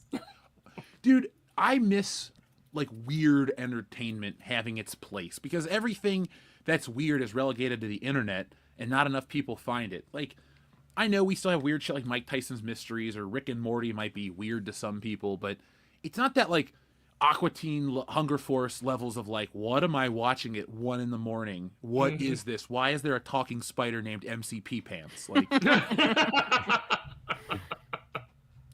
God, I miss the simpler times. Lester San Jose, the Skeptic Tank, thank you very much for being a member of 20 months of 4. You know what I meant to say. Thank you, Lester. I appreciate it. Why do all the studios want to delve so much into origins in the past? That's not what I meant about going backwards to go forward. I would like an exploration of Wookiees during and after episode 4 through 6. They had Mandalorian ruined it. Well, the powers that be are very terrified of taking a risk. And so what they'll do is they'll think, oh, what's a popular movie from this era of time? Let's just remake that and see if we can galvanize that popularity again, which is the wrong thing to do. In fact, oddly enough, I've just managed to land a few meetings reconnecting with some friends in LA, hopefully in the next week or so, where we're trying to lobby a petition of sorts to basically say, let's go back to all the terrible movies of the 80s and 90s and reboot those as good movies, because they're already out in the ether a little bit as like, this is a bad movie or a bad take, but the concept is sound. Let's actually put some money behind it because the special effects are a lot cheaper to process these days, and try and do what should have been done initially, like take it a little bit seriously, have a little bit more fun with it, and remake it as a proper remake, which is like, oh, the first one failed and it didn't work well. Well, let's remake it and try and make it good again. And I've got basically 3 producers on board right now. I'm going to be all meeting them in 2 weeks, and we're going to see if we can actually lobby to get some very cheap rights to some terrible movies from the 80s and 90s, and see if we can get like $4 million to like redo one of them and see if we can knock it out of the park with a So very. you're out in LA right now? No, I'm stuck in Canada at the moment, but I'll be out in LA in like around Awesome, two and a half weeks or so, because I bounce between Toronto and Canada, Toronto and LA used to Hit be me up. pretty Let's frequently. let's go have dinner with like Chris Gore and Yeah, I'm actually going to be working. We're working on a day right now to do that. So yeah, I'd love to hang out. I wish I knew you when I lived out there. But I know, right? Like, I'll never move back, but you know. No, you shouldn't. No. Nor it's will a I. great I lived there state, for but over it's, 20 years. It's run by idiots. Yes, that is 100% true. It's funny, Jeff, because I was watching your channel quite a bit. It was before I had ever connected with you, but I was watching your channel, and I was, I'm at Frankenson's pretty much every week. And so I went in, and my buddy Austin, who was at the booth next door, he comes over and he goes, "Look who came in yesterday." And he's like, "Do you watch YouTube?" And I'm like, "Yeah." He's like, "You watch World Class Bullshitters?" And I'm like, "Yeah." And he's like, "Look who was in here." And he had a picture with you, and I was like, "Oh shit." I remember that day very vividly because that store was amazing, and I thought it was funny because nobody ever comes up to me and goes like, "Hey, what's up?" They like feel it out, like because I'm a giant dude. They always like feel it out. And it's like, I think if this is the guy, he was like, "What do you think of these Star Wars figures?" And he started like pointing to like Rose Tico or whatever. And he goes, "Do you have any more?" And I was like, "Oh, okay, you know the channel." And then we went off to that. My mind never thinks like, "Oh, people recognize me." I just go, "Oh, cool, people recognize my voice or whatever." But yeah, a toy show or a comic show, people know us. I did a store signing the other week in Columbus, and the guy's like, "Oh yeah, I know all you guys. So thanks for buying the book." I think his name was Rick. So shout out to you, Rick. But yeah, it's funny. At New York Comic Con this year is the most I've been recognized, like outside of doing comics. Like, I'll start talking and you'll see people in the crowd ahead of you, like turn around, and like they start looking around and they see you, and you're like, "Oh, okay, they recognize my voice," and then they'll talk to you. But generally, if somebody's staring at me, I just assume they're going like, "Man, that guy's got a big head." Like I just assume that's what's happening, and I don't think that they actually recognize me from YouTube or anything. Guy looks like a candy apple. Have you ever been described as a candy apple? I don't. I did have a phase where I was that's described as the human pear, but that's just because I was sitting down way more than walking. All right. I had an ex-boss that we referred to as the pear, but it was because that's how he was shaped. Oh. That's different. Yeah. Thank you though to Lester for being a member for 20 months. And I, too, don't want to go back to origin stories. I don't think we should ever see a Batman origin, a Superman origin, a Spider-Man origin ever again on screen. And fuck, let's just not do origin stories. Superheroes are so ubiquitous now. Like growing up, everybody may not have known who X, Y, and Z are, but now they do. So let's just stop. Like, You don't need to start with the origin story, but you can always tell a new inventive story that does a callback to the origin without it actually being a direct origin story.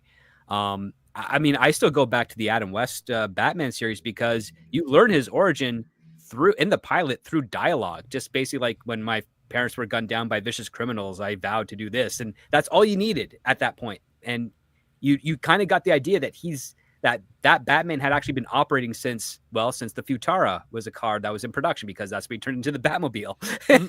And Robin was relatively new.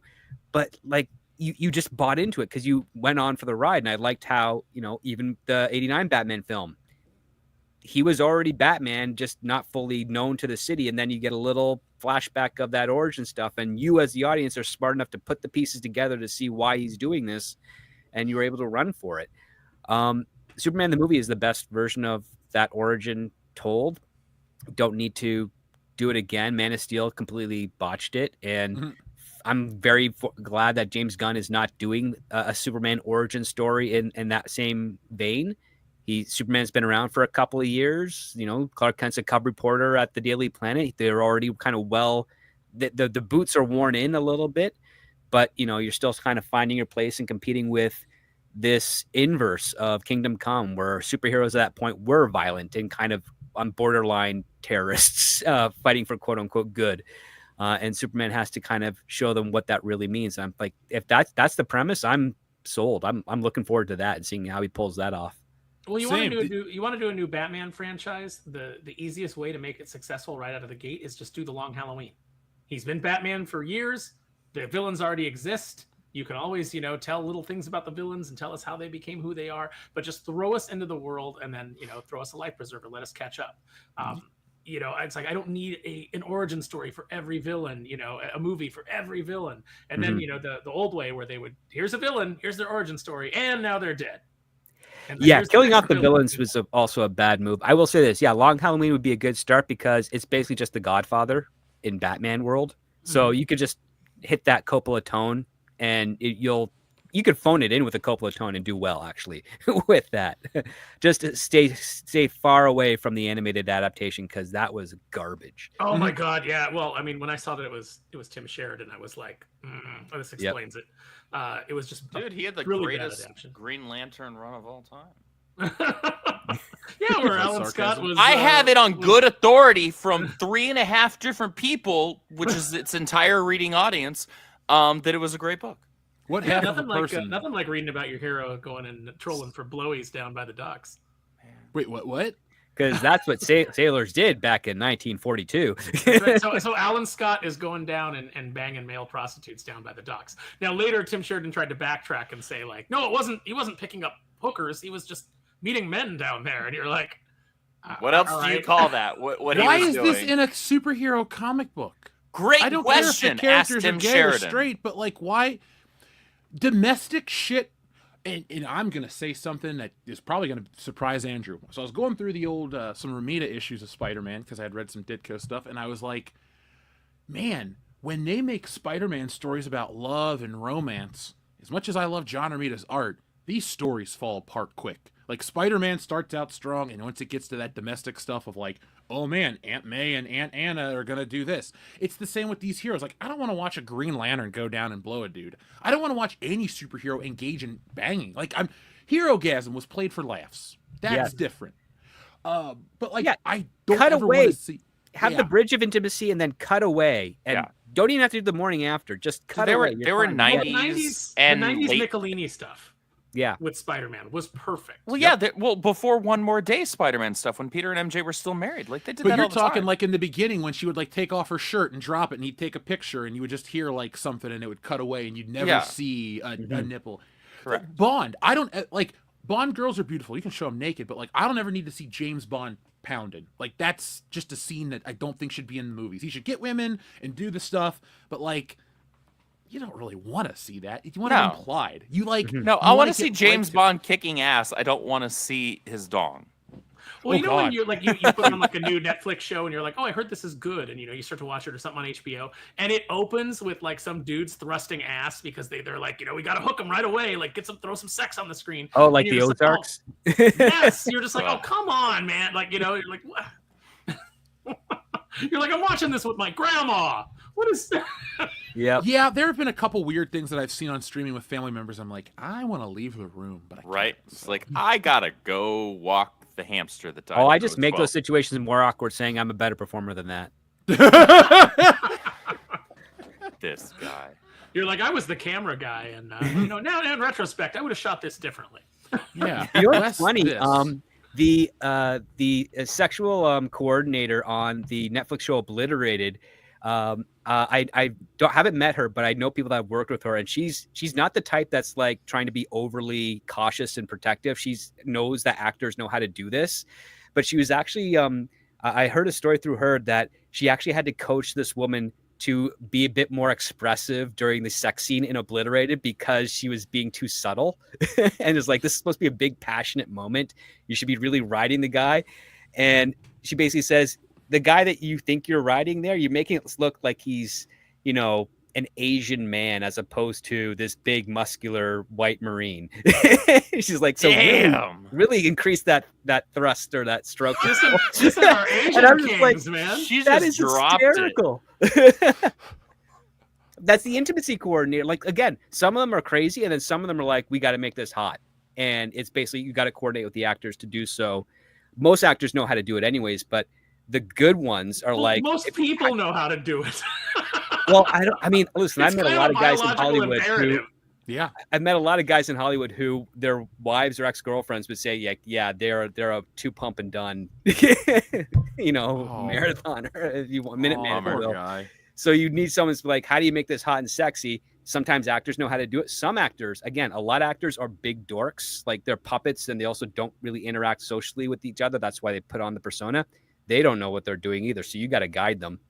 And I always find it hysterical hearing some of the stories. That's got to be a hell of a job. Like, I remember my first one was like Al Pacino. Whenever he kisses a woman, he tries to eat the most disgusting food to have it as an aftertaste in his mouth, so that he has to force her to act more into it than she needs to.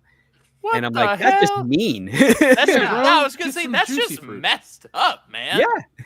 Is that like the wrestling thing where like, guys like Triple H was famous for like not brushing his teeth when he would go out and he'd have to do a promo where he was like up close with somebody. Oh, jeez. So he had the worst Really? breath possible. Yeah, there was like some stuff like that where you would like, I'd you never would rib heard the that. other guy. But If But no, Rikishi it's didn't funny like because- you, he would give you a nasty stink face. yeah. And if he did like you, he'd take a shower. But if he didn't, he wouldn't shower before his match, and he'd sit on your face essentially. So Oh God. The thing about the sex scenes though is like when I'm watching a movie and like two people start kissing and then they fall onto the bed, if it cuts away and then the next scene is them waking up in the morning, I don't go, well, what happened? They were kissing and now they're waking up. But what happened in between? they fell asleep watching Netflix. Aaron, what that's happened. because you're not 7 years old. You know what happened. I mean, I have a pretty good idea of what happened. You maybe not know the play-by-play, but you probably have a I general can idea. fill in the blanks in Yeah. general. I mean, I know what happened, and I know what they had to do afterwards. They had to change those sheets. They had to clean up everything. And then they went back to bed. And then she put her bra and panties back on Yes. so that she could get up out of the bed. Yeah. Yeah. That always makes me chuckle. Or when actors try to like adjust themselves in an action scene, so something like, oh, like in Poltergeist, she's like getting killed by a ghost essentially. She's like, oh no, my dress, and she's like sitting there. Or like I was watching something else where the guy is like, oh no, my pants or something. I'm like, dude, you're getting eaten by a monster. Just fuck the pants. Like you're dead. Whatever. But Yeah, you see guys in actual fights and like a guy's pants will come off or his shorts will come off. He's not thinking about that. He's still fighting. yeah, Yeah. I can't look like a bitch. You look like a bitch. Look at the chicks that get into the fight in like the Waffle Houses and stuff like that. Those tops are off. Those things are dude. flying around. Dude, I was downtown at an Oktoberfest, and I watched two girls get into a fight where weaves got ripped off. It was the most Cincinnati thing I've ever seen in my entire life. That's gonna hurt, right? Like Those are that's the attached to words your I'm real going to hair. use on the internet. Yeah, Those those are the Cincinnati most thing. Cincinnati. Let's check in with our friend Jack White, who sends in a very generous super chat. Jack, thank you very much. Series recommendations. Hold on, let me get my phone because I do take all of these. Wait, that's a picture of myself. Don't need one of those. Okay, series recommendations. Demon Lord 2099, Blue Exorcist, I've heard of that one. Seraph of the End, The Devil is a Part-Timer, that one sounds interesting. Zoids, Chaotic Century, More Than a Married Couple. I looked that one up. Battle Legends is better. Let's see. But Not Lovers, Black Clover, Rurouni Kenshin 2023. How many Rurouni Kenshin series are there? He's mentioned the same Rurouni Kenshin series about 87 times. Oh, that's fine. But I thought there was an older one, like when we were growing up, that was on Toonami, right? There was, yes. Okay. Yes, there was one back in the early aughts. And I'm trying to like not mistake Rurouni Kenshin for Yu Yu Hakusho. No, they're definitely not the same thing. I know. I'm just like, Yu Yu Hakusho's got the spirit gun, and everybody's dressed like they're really flying the early 90s. Like, that is the most 90s cartoon I've ever seen. I like it, but I think Jack sent me the Blu-ray. Somebody sent me the Blu-rays. I have that set. So, Jack, I'm just going to say it to you and say thank you. But I have recommendations written down, Jack. I'm going to check those out. What I've been watching lately? Well, I'm behind because I've been taking care of business. I haven't finished Penguin. I'm never going to watch Agatha. I finished Tulsa King. That's about it. Script. Don't lie. Agatha's what finished you're most Tulsa looking King, forward to finishing. Yeah. No. just it was a show. I watched an episode, but it wasn't for me. And so I stepped away after making fun of it to get monetized on Twitter. Thank you, folks. Thank you. That was a good use of your time. I need to do it more, but I know what I'm doing when it comes to like how to like push these people, just a little push, and then everything goes in my direction. Everything isn't coming up Millhouse, thankfully. Xavier to God. Andrew, do you have a favorite fight battle from the live-action Transformers? Mine is the forest battle with Optimus Prime versus Megatron, Starscream, and Grindor. Oh, gosh, from the live-action ones? I'm assuming we're talking about the live-action, the Michael Bay films. Bayformers? I'll be honest, like, I own the first 3 on Blu-ray. I've seen the first 4, plus Bumblebee, which I like fine. The first 6 minutes of Bumblebee are spectacular. The first 6 minutes are incredible. The first 6 minutes, like, almost make up for most of Bay's films. Is it because it plays Everybody Wants to Rule the World in it? Maybe. That it's a pretty good reason, I'll be honest. No, but I don't remember play-by-play a lot of the fights. Unfortunately, outside of like ones from, I don't know why, but ones from Revenge of the Fallen, which for me, of the ones that I've watched, is the worst one. I remember enjoying parts of the battle between Sentinel and Optimus in the third one, but I'm not gonna lie, I can't remember like a full fight from any of the live action ones straight through. That's because you can't tell what's going on in any of the fights. It makes it really hard to remember them. Yeah, the camera work is all just like super up close to like the Transformers bodies, and it's like I can't really tell what's going on right now. Again, my friend Marie, when we watched the Bumblebee movie, she was like, I liked this one because I could tell what was going on. That's quite insightful. Just having the characters be different colors instead of all of the bad guys just being like slate gray with grasshopper faces helped me immensely. That's not unfair. I remember going to see the first Transformers, and I was like, okay, this wasn't that bad. My favorite fight of all those movies, Xavier to God, to give you an answer, is the end battle in the first movie in that random-ass city they're in. At least it's short. Yeah. I do not have long-term amnesia. I don't have any kind of memory problems, but like that window of time where the Transformers movies were really popular, I didn't like them.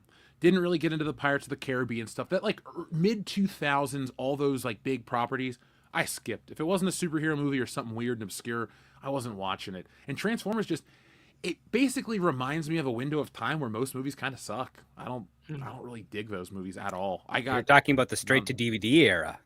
Yeah. Like that was profitable but tough. I was in college. We had a lot of fun with those straight to DVD movies, but everybody all the breakdowns and logic of the Transformers movies. Like, give me the cube and then it kills him. It's like Give me the thing that I want, and then I'll die.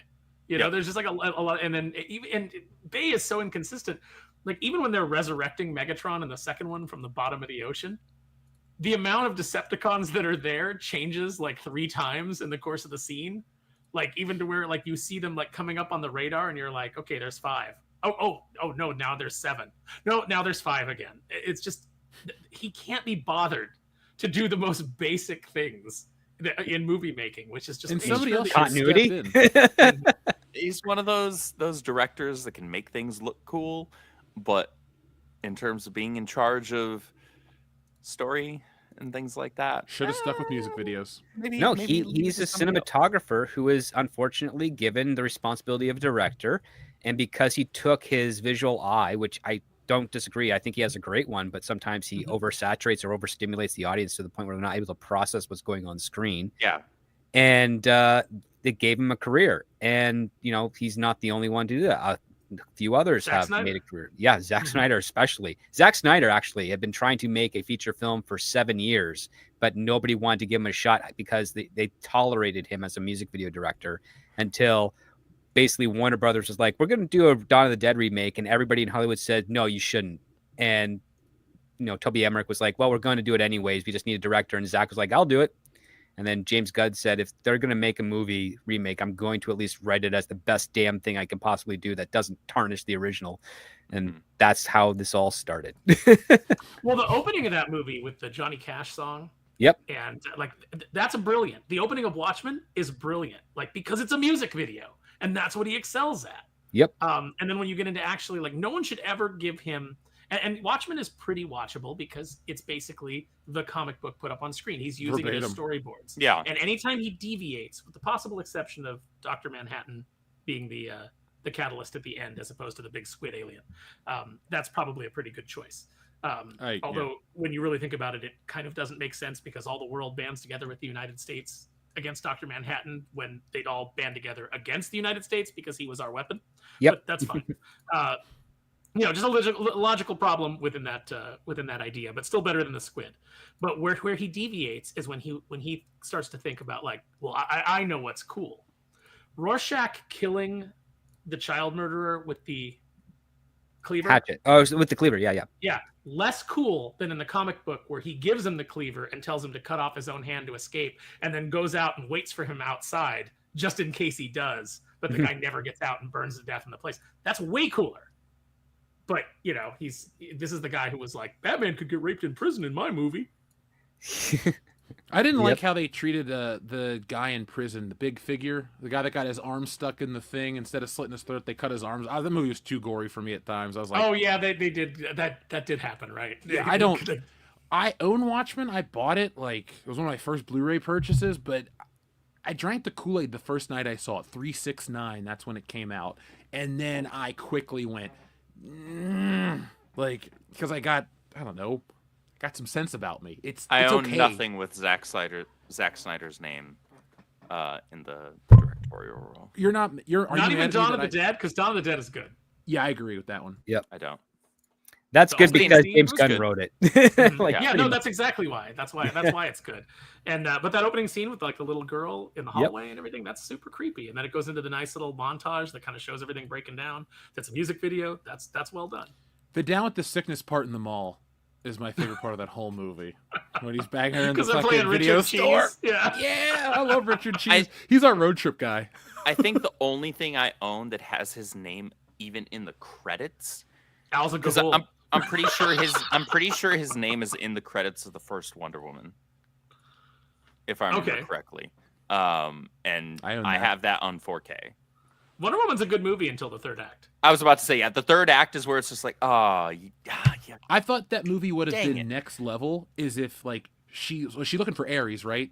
Mm-hmm. If like she gets to Earth and there is no Ares and it's just humanity being fucked up, and then like the end of the movie is just her learning a lesson about humanity and there's no end battle. Like, and I'm not trying to be funny. I thought the movie was like really solid, and then it would have just made her like, oh, she's like a next level superhero. She uses her brain. So Wonder Woman's gonna bring that to the I almost called them the Avengers, excuse me, the Justice League. Like, I thought it would have been cool not to see her have this big CGI battle because it sucked. It was so boring. It was so underwhelming. Like, it was as anticlimactic, if not more insultingly so, than Green Lanterns for me. Yeah, I think it's worse, and it's also, I mean, Ares turns out just to be the guy. Like, he doesn't even transform into a better version of the guy. Yeah, like It's just like they the did English no dude with a like mustache. CGI work to like make him look super badass and almost monstrous. Make him look and like he does in the godlike. comics. Yeah, DC's Ares design is amazing. Make him look like the freaking Greek god Ares. Like, I'm sorry, Instead like of a that's a Brit. cool design. Yeah, instead of just some Brit, which, no disrespect to the actor, I love the actor, but like, I don't. When you put his face on that character, it doesn't. I'm sorry, it doesn't land. Wasn't that It doesn't actor do the it. punk ass kid from Dragonheart? that Yes, the he same was guy? the kid in Yes. Dragonheart, and he was also he got a big boost because he was in one season of Fargo as like one of the antagonists. Oh yeah. Well, he was also Professor Remus Lupin in the Harry Potter films. I don't know what those. I don't know what those are. I watched them all once. I've never seen a single one of them. Don't do it. They're not for you. I know you, okay? They're not for you. I've seen like scenes from the first one. Like when that came out, I saw like. You're a scenes. generation beyond Harry Potter. I'm in the generation, and I'm a generation beyond Harry Potter. Jack White, while Andrew is having a meltdown, the original Gundam that you are talking about is the RX-78 Gundam. I have two of those, Jack, because I really like that design. Andrew, I'm sorry that you have been killed with Harry Potter. Harry Potter's too disrespect. British for me. It's like, it's like, oh, look Is at all James whimsical... Bond too British? Look at no, not at all. It's like, Thank God, look at okay. all James whimsical Bond is names. arguably more British. no. He doesn't ride around on trains and go to like boarding school though. And he doesn't have. There's no character names in there. Like, He's yes, part there's of some names like literally Pussy he's part of Galore and British Xenia on government. the top. But there's some funky names in James Bond. But there's nobody like with that oh, it's so whimsical. Look, here's our new student, Pibbly Wibblesqueak. It's like I can't do it. I piss people off because I'll be like, oh, look, I'm watching Doctor Who. There he is with his companions, Hermione Granger and Margaret Thatcher. It's Doctor Who. People get mad. They're like, you've never seen Doctor Who, have you? I'm like, I don't care about Doctor Who. Bro, You can't you can make me rip on Doctor Who all you want. I got the box sets in the living room, and I'll rip on Doctor Who. Like, Yeah. I don't even know why I like that show. Well, some seasons of it. Let's put it like that. I like some of when the figures were coming out. I was like, oh, the Cybermen are cool. The Daleks are cool. Like the lady with the stretched face on the little frame. Oh, the is Lady cool. Cassandra. Yeah, all the weird aliens. Like I was digging the figures. I was like, I'll put these in a cantina diorama. My thing with all of these things that we're talking about is like the motion of the characters. Because the Harry Potter people use wands or kind of like, magical like movements, I like to see my characters engage, and the Doctor barely does that, so he's on my lower spectrum of like awesome characters for me, but like James Bond will go in there and kick your ass and be the smartest guy in the room, which, I like that too. Mm-hmm. Sorry, Andrew, we're a pro 007 panel tonight. That's fine. I like James Bond. I'm just giving It's you not my shit. favorite movie franchise ever, but I like the character. I like the movies, or at least the ones that I've watched. Can we Don't just watch admit them that in the realm of things that are just as British can be, the actor that plays Ron Weasley, is that his name? Yeah. The actor that plays him, his real name is Rufus Grint. Is there a more British sounding name than Rufus Grint? Desmond Llewellyn. Rupert Grint. Oh, Rupert Grint. Okay. No, see, that's even more British. He was okay in Servant. Did you watch that show? M. Night Shyamalan produced it. No. I try the to first avoid couple- most M. Night Shyamalan things. He's got it. He's got the fire back, kinda. Kinda. All right. Like, The Visit was good. Old was good. What was the last one? Trap. It was a fine movie, but there was no twist to me. It was like, oh wait, the wife, blah blah blah. That's not a twist because you could see it coming the entire fucking movie. Like, it really wasn't that great. But I'll save that for another time. Folks, if you want to hear me talk about movies, you can join me on Thursdays as well at 8:30 p.m. Eastern Standard Time for the WCBS Podcast, episode 425. What are we covering this week? A lot. Thank you, Nice Jack. plug. Yeah. Nice. I mean, I've only been doing it for like 8 years, 9 years. Shit, 9 Seamless. years now. Yeah. You know what the messed up part is, dude?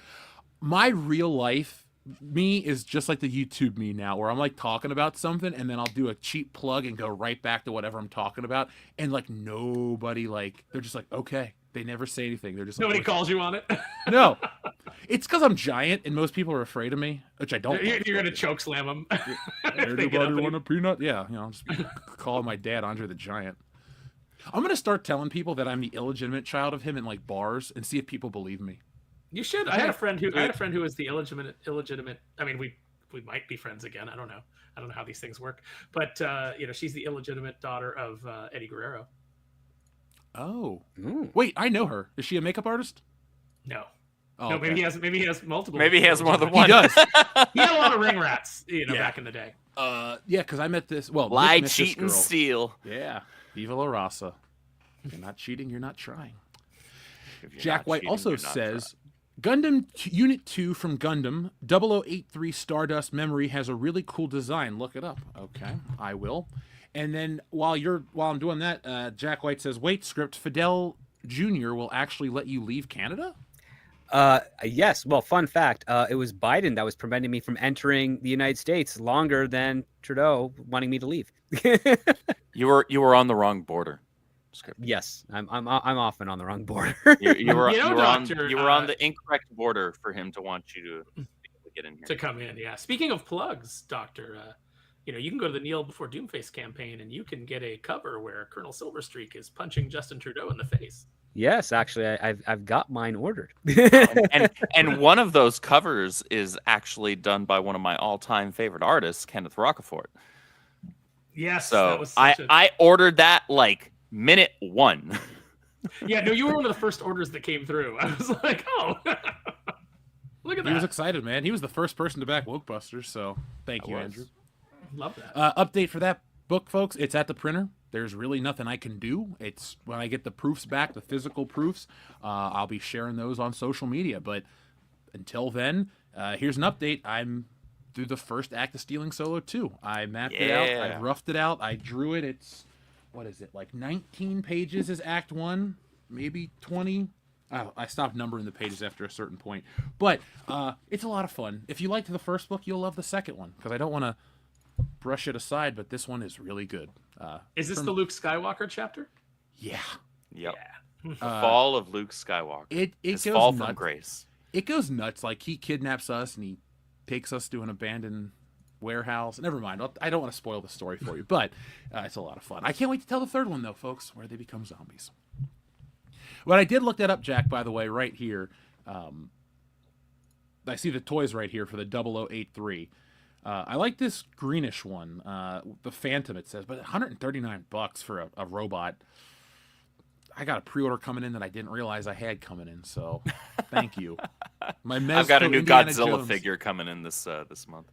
Dude, I bought this thing over a year ago. Like, I bought it last May when they announced it, and I'm like, oh, wait, now you're charging me. That's cool, but, like, I don't remember. So I'll do a video on it so I can make it for the channel. John Thomas, thank you for being a member for 2 months. I still want Script Doctor to win an Oscar. Walk on stage, rip off a rubber mask, have a face with no mouth and glasses, full Scooby-Doo reveal, and laugh. Amazing. Yep, it's got to happen. Let's make it happen. My goal is really just to have the shortest Oscar acceptance speech ever, Thanks. which would just be a head nod and walking away. Just walking away, thumbs up.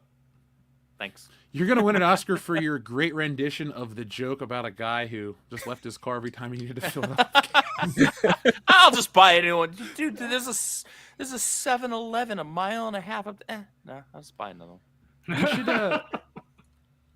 We got to create something with this really soon. This is too funny. John, thank you very much. Jack White, thank you again. Some more series recommendations. I'm getting married to a girl in my class I hate. Oh, okay, that's all one title. Very Japanese. Yeah, but that's also very I have to watch this. Wait, do they hate the class or hate the girl they're getting married to? Maybe both. I like to imagine he's marrying a girl he hates.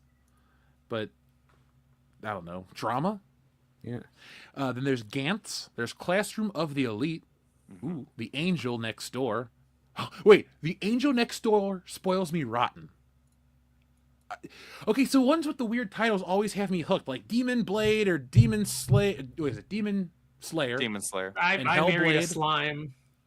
You know, It's like like the longer the title, like, you know, like I was playing D&D and I summoned a demon and now it's my girlfriend.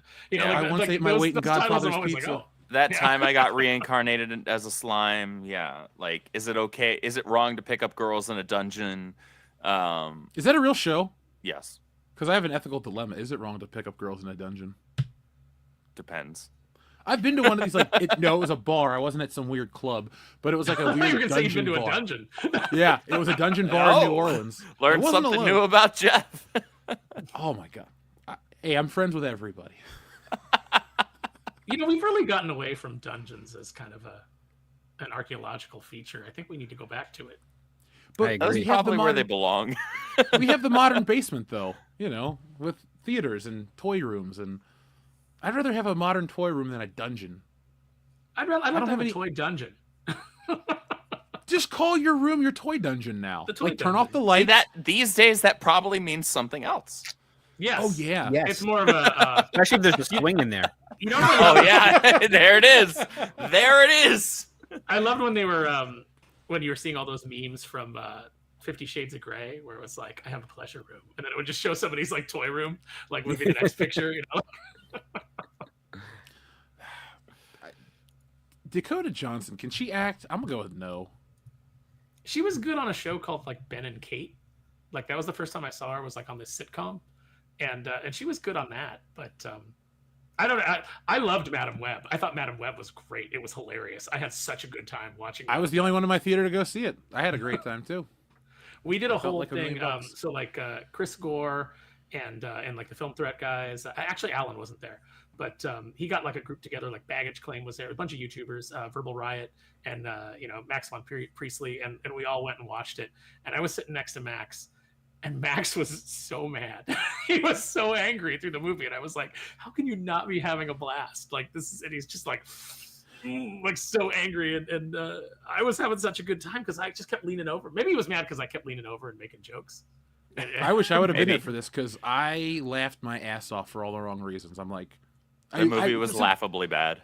Well, since no one was in there, I would audibly go, "What?" And I would like put my hand out and laugh at the screen because I'm not going to ruin. Even if it's just one other person in the theater, I'll be quiet. But There's when like I got my 5 or own- 6 Pepsi commercials in that movie. It was great.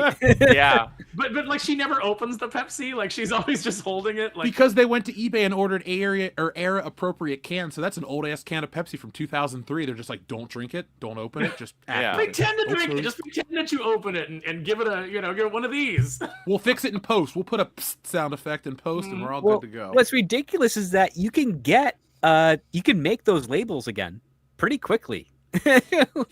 And just like I know prop guys that can do that. They make vintage cans and vintage things like really, really quickly. Like there's we needed, for one thing that I did years ago, we needed classic Coca-Cola bottles, but we couldn't find any that had Coca-Cola labels. But we knew in Texas that they still make glass bottles for Dr. Pepper. So we just ordered a case of Dr. Pepper, got it up to our set, cleaned them all off, and then the prop guys just put a Coca-Cola label on there because the bottles were pretty much identical and nobody knew the difference. And no nitpickers called it out either on the project when it was released. I'm like, yeah, we did it. They'll never know. There's always that guy that's like, this is set in like this year, but like they're playing a Mortal Kombat game, and that game didn't come out till the next year. Hey, There's a guy I that was- did that for Madam Web, actually. Yeah. I was that guy for that 70s show in Stranger Things because in that 70s show, Eric has a Millennium Falcon carrying case with all these Star Wars figures, and he pulls out a Darth Vader. I'm like, that's not out for 20 years, but okay, yeah, that's the power whatever. of the Force, Darth Vader. Yeah, What are you doing? And then in Stranger Things, when 11 elevates that Millennium Falcon, I'm like, that's from 2004. It has the light up back. If it was from the 80s, it'd have a red sticker, which was fucking wrong then, but it should have. Like, that's the only thing because I'm a toy guy, so I know these things. I'm like, that Hollywood, hire me. I am your new era toy consultant. I will make It's sure. not that all of hard. it- yeah. It's not hard to do the research on that. Pay me $100,000 a year, or no, $100,000 a picture, and I'll make sure your shit's accurate to a fault. Oh, dude, like- you could do that. Because listen, have you I'll seen the loan you movie things Zap? out of my collection. That's how. Yes. Like, if you take a look at the movie Zapped, they used all those toys of that era. There's actually, like, he makes a Millennium Falcon with some Enterprise nacelles and pylons on it. And it's like, oh, wait, you can see exactly the details. You know exactly what type of toy that's from. So if you're ever doing something that came out in, say, 83 to 86, and you want to do a Star Wars or Star Trek toy, just look at that movie for like 10 minutes and you'll know exactly how to replicate it. But yeah, like 90 that 70s show screwed up huge with those toys, and a lot of other. I mean, even Stranger Things has a couple of things in there that were not of the time that is taking place. Mostly because it's like, well, this toy existed, but it never looked this good or functioned this way. And that's really just out of desperation and time, as opposed to, let's just go find the vintage shop. Or, sadly, there's a couple of prop houses just before COVID that had all of those vintage toys and vintage gimmicks and things that, shut down. They all went to private auction because the guys couldn't sustain it anymore. Nobody was renting them. Nobody was making movies that were having fun with these props that these companies would be leasing out, traditionally, like every month. Yep. The stuff we lost actually sucks. Like the stuff that stuck around, you're like, I don't really need Netflix. I could live without it. But vintage toys, keep them around. I don't need Disney. Nobody needs Disney Plus. No. What a waste. I'm gonna cancel mine.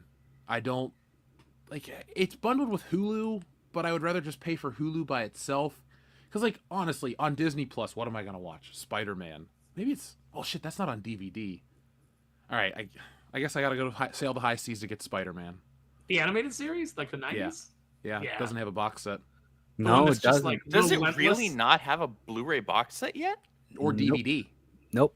Never I got think a the release. best they had is like a very short run of VHS and DVDs of just collections of episodes. They never Yep. did the full series.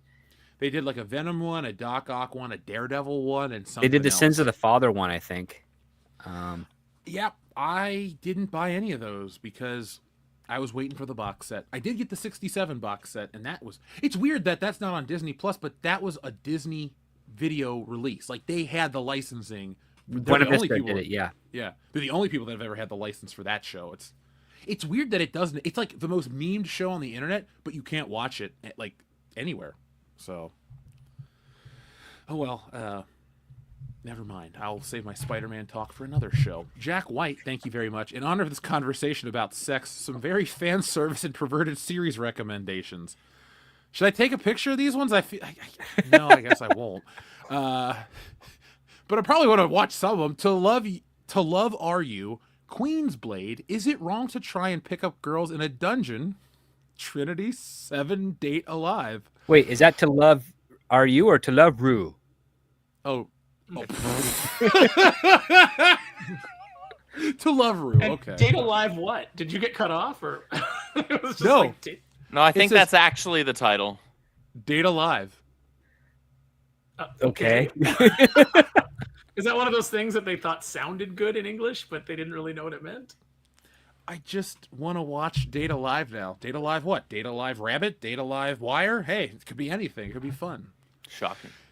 Positively. Like I shocking. saw a girl once in Chinatown, and she had a shirt on that said "Love is good, but not as good as a wank." And my friend asked her what she thought her shirt meant, and she said that it had to do with the importance of freedom. I was like, okay, you don't. I mean, maybe. I mean, technically, you're. Yeah, I can kind of not get there, wrong. but I think maybe you don't know what your shirt means. I mean, I saw an illegal alien once, using a leaf blower outside of K-Rock back in the mid '90s, and he had a shirt on that said "Daddy's I Little also Princess." took care of my with, yard like, back in California. sparkling on, sparkly letters. Daddy's and I thought to Little what? myself, it said "Daddy's Little Princess" on it. Oh God.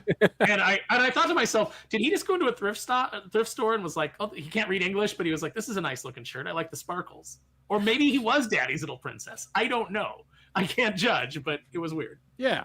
I don't know which answer is the worst outcome. I like to believe that somebody told him that, and he just wears it because Right, it's his ironic buddy now. that actually could read English just kind of like screwed him over. Yeah, it's like, hey, you should get this. It says Macho Man. All right, Yeah. got one past him. That's a better story. I would so do that to people if I had friends in that situation. I'm horrible, right? Xavier to God, thank you. Jeff. You like Mission City Battle with Optimus Prime, Jazz, Ironhide, Ratchet, and Bumblebee versus Megatron, Starscream, Blackout, Bone Crusher, and Brawl. Don't forget No, that's the Xbox Devastator. 360 robot. That's Devastator, not Brawl. Oh, okay. They call him Devastator because they were just slapping names on things. Mm-hmm.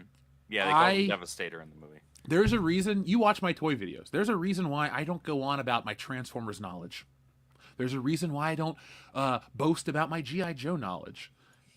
I know like the main core Transformers, and I like the I do have the old Marvel run though, Aaron, like the original Bill Sienkiewicz like covers, like number like first printings. I got those for like $1 years ago, and I saw some guy like pay $50 for the first issue. I'm like, shit, I need to go through my comics and get rid of what I don't want anymore. But, yeah, I actually got a set of because I had my ones that I got when I was a kid, but they're kind of like beat up. And then I was out in front of a comic store in San Diego, and a guy went in and he was trying to sell some stuff, and I guess the owner wasn't there, so they told him to come back later. And he came out and he was like, "Hey man, you want to buy some comics?" And I was like, "What do you got?" And he opened up his bag and he had like pristine copies of like Transformers 1 through 25. And I was like, "What are you asking for these?" And he's like, "I don't know, like $50." And at the time, I didn't know what the value on any of them was, and I was like, "I'm gonna give you $100." I was like, because I feel like that's closer to where these probably are. And he was like, "Really?" And I was like, "Yeah." So I gave him $100 and went home. Like the first issue was like $40 at the time. When I went home and looked it up. But I haven't sold them. They're all sitting in my collection. It's a beautiful cover too. Mm-hmm. I love 80s Marvel. Might be the best decade. Well, that's issue not 3 with Spider-Man on the cover, wrapping up Megatron. Yep, I have it. Because when I was in high school, I went to the half-price bookstores all through Cincinnati. I bought every book that had Spider-Man on the cover. Anything. It didn't matter. And then I'm like, well, if I got Transformers 3, why not get 1? So that's how I got it. It's not a really great story there, folks. But you should pick up the G.I. Joe compendium that's out right now of issues 1 through 50 of the Marvel run. Like the original Larry Hama. Well worth it. I like Larry Hama's work. I met Larry Hama at Dragon Con, and he was busy inking a piece. I said, "Hey Larry, I love your work." He was nice, but he was busy. Same with Joseph Rubinstein. I wanted to talk to that guy, and he could tell I wanted to talk to him, but I wouldn't bother him. And so when I was leaving, I think he was going to say something to me, but then my friend Nick pulled me aside, and I'm like, "Well, I'll have to meet him at another con." But stick around, Joseph Rubinstein, because I was going to meet a couple people, and then they passed away the next time I had a chance. So Jack White has some recommendations for you, Andrew. They take some inspiration from Harry Potter, Wisteria Wand and Sword, Reign of the Seven Spellblades. I've actually heard of both, and they're actually already on my watch list. Thank you, Joe. Oh. Is Wisteria Lane the name of the street from Desperate Housewives? Wisteria Lane? You're asking the wrong person, man. Yeah, you know better. I would... On the Universal Backlot tour, on the Universal Backlot, they'd say it all the time to us. Yeah, I think that's where I'm like, why do I know that? But that's it. It's Wisteria Lane. Hey man, I don't judge here. This is why do I know the words to Friends in Low Places? Where does this knowledge come from? Because the whiskey flows and the beer chases your blues away, Andrew. It does. You'll be okay. That was the only country. I went to a babysitter and they would play that. They would watch that music video, and I came home singing it. My mom's like, "My baby's gone country." I'm like, "No, Mom, I have not." You're like, "I'm still rock and roll, Mom." Yeah, what year? Okay, so if that was the early 90s, I didn't even have music taste. It was like whatever show was on. I was like, yeah, the Power Rangers, I'll listen to that music. Maybe the Fresh Prince of Bel-Air. Like, I think I had a Will Smith tape as a kid, so. Okay. Yeah, he didn't cuss. Will Smith doesn't need to cuss. No. Did I ever tell you? But he will slap you in the face. Did I ever tell you my Suge Knight story? No. He was the one that dangled Vanilla Ice out of a window, right? Yeah, off the balcony. Okay, so it was definitely him. Because sometimes I confuse him and Biggie, and I don't know why. But I was working at Tokyo Pop, and it was in this building in Wilshire, and it was like a whole floor on this high rise, and 99.1 KGGI, a radio station, was up above, and they played hip hop. And so one day I'm going into work and I get into the elevator and Suge Knight is in there with like the biggest, meanest looking bodyguard I've ever seen. And so I get in and I turn around and I'm looking at the numbers and they're standing behind me. And in my head, I'm going, when am I ever going to have this opportunity again? So I turn around and in the most white bread, like Midwestern imitation I can do, I go, "Hey, are you one of those hip hop guys I hear so much about?" And he kind of looks at me and he goes, "Something like that, yeah." And I'm like, oh, okay. And I turn back around for a second, and then I wait. I give it a beat, and then I turn back around and I go, "Boy, I sure do enjoy that Fresh Prince."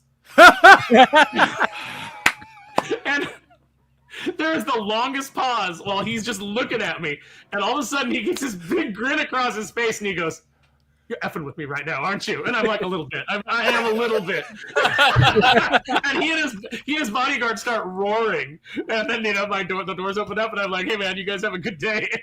That's amazing. Oh, brother. That's amazing. Oh my god. This is for you. That was awesome. You trolled Suge Knight. That is an S tier troll. Dude. Respect. Amazing. I could have died.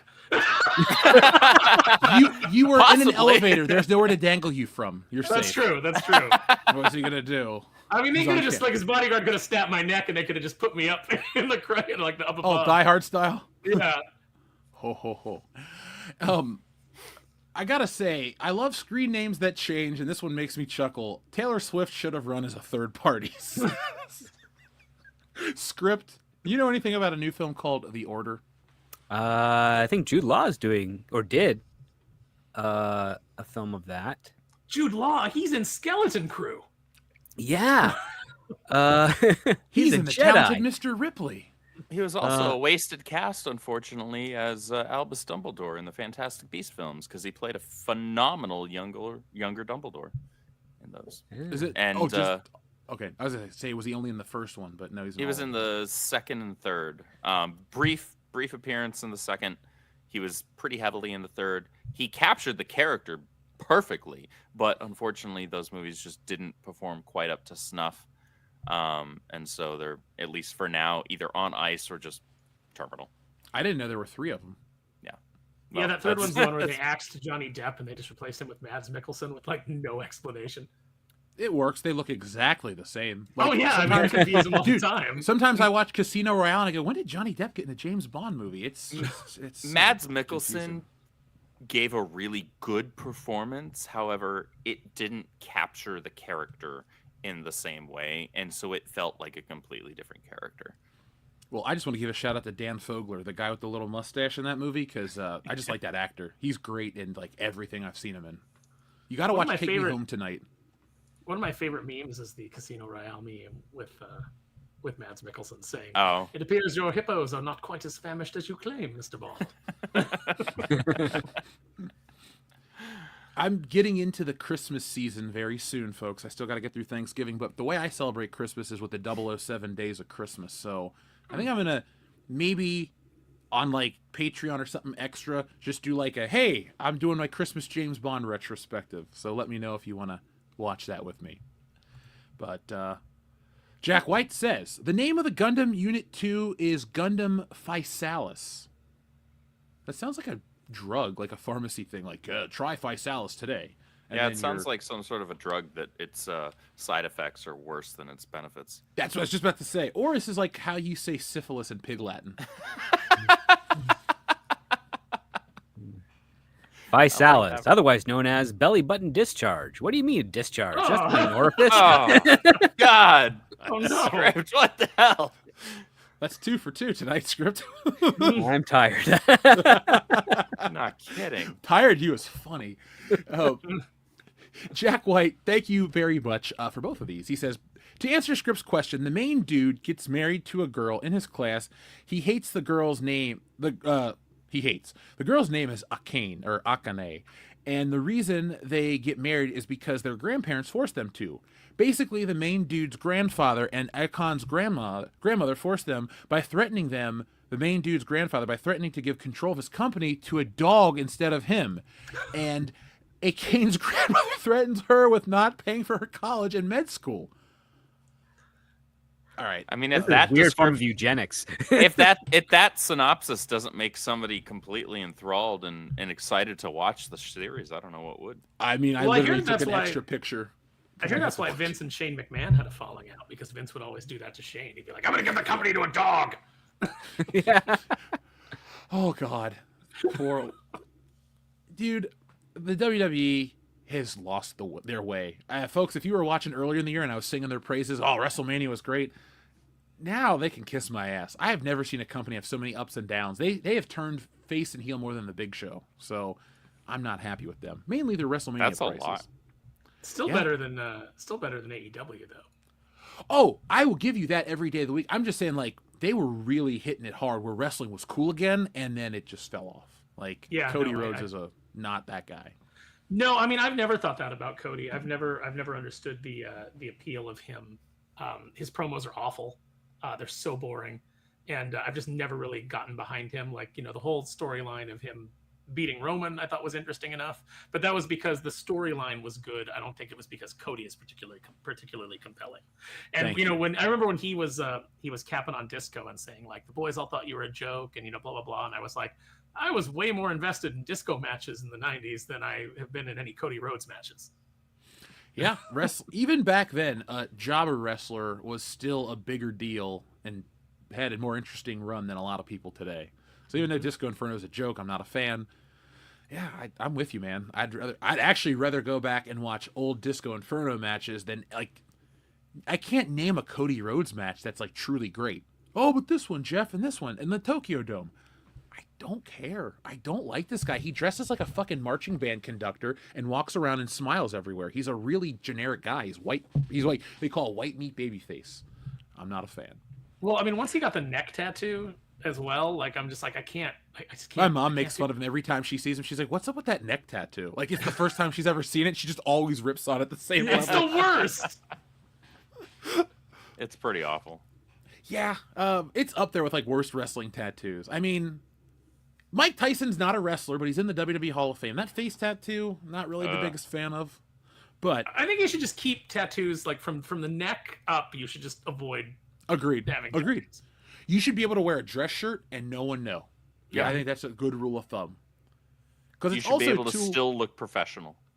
Yeah, and if you're a Yakuza member, how cool is it? Like you look like you're in a suit, and then you take it off to fight, and you're just all tatted up with dragons and those masks and shit. That's Or how you're you do it. Ray Ray Fiennes in Red Dragon. You take your shirt off and you got the whole thing on your back, and it's like, all right, now we're talking. You put Is on a that the one show. where Ray Liotta got his brain eaten and cooked? No, No, that's that's Hannibal. Okay, I only remember Silence of the Lambs.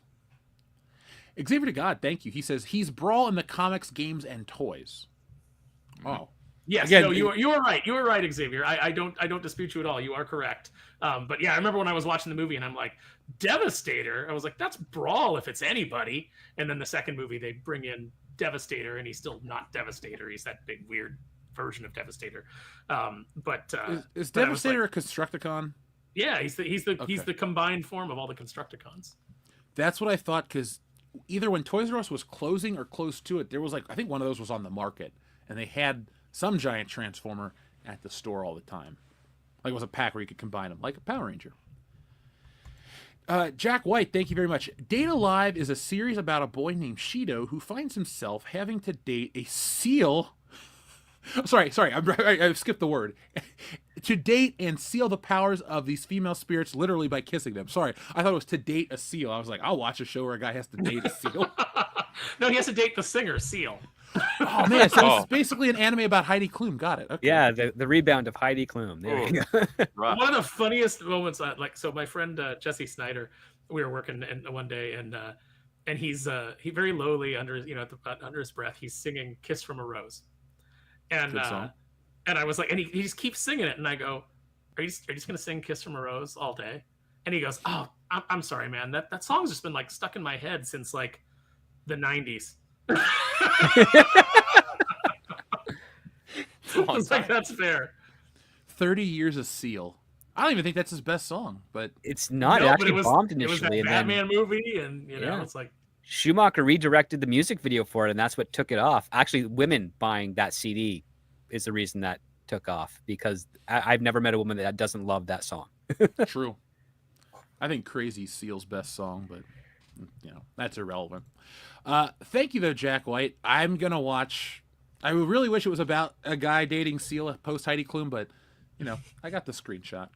you gotta seal Seal's powers by kissing him.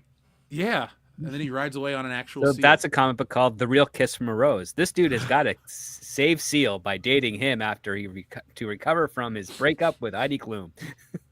So what we're gonna like, do is we're gonna everybody in the chat immediately, like we're talking, and all of a sudden everybody in the chat's like, like they just can't help it. It's happening. they're like power, pleasure, pain. Why do I know these words? Even somebody that's younger, like Xavier to God's like, I've watched Batman Forever a dozen times. I know that song. But you talk about thinking about that song since the 90s. If you play that song for me today, in my mind, I'll go, some things are forever. Batman Forever at the very end of the song. I'm like, oh God. It's burned into my brain. Shrubbles08 has a button request. I will take a Joe Rogan and an Uncle Ben. Of course. I'll get you that right now.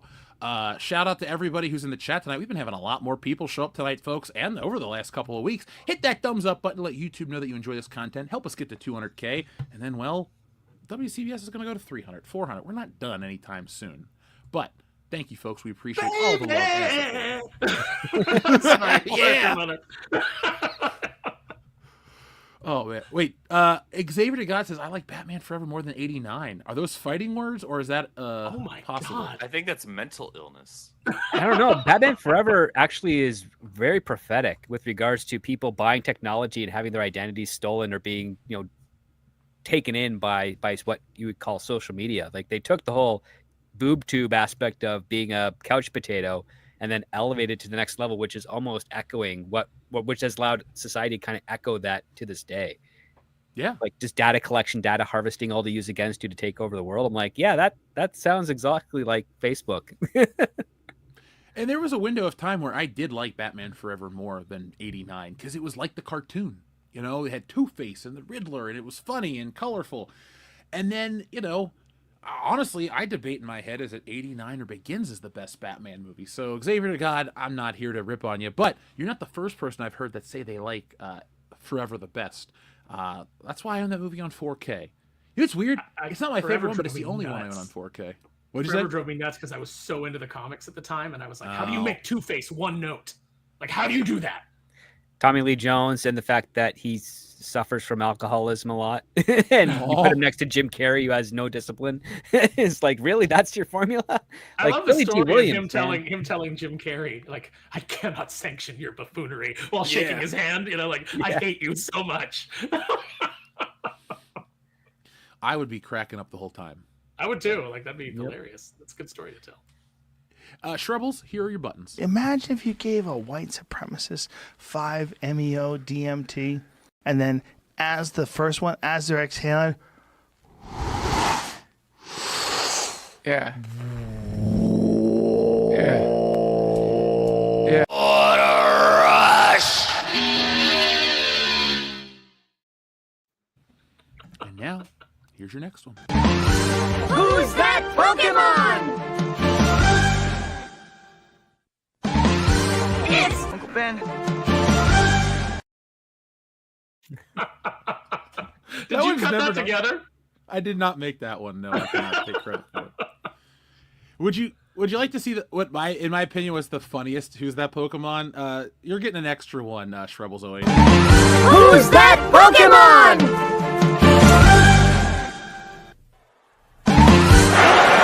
It's me, Austin! Oh, son of a bitch! That's my favorite one. It is the best one. Your taste is not misplaced.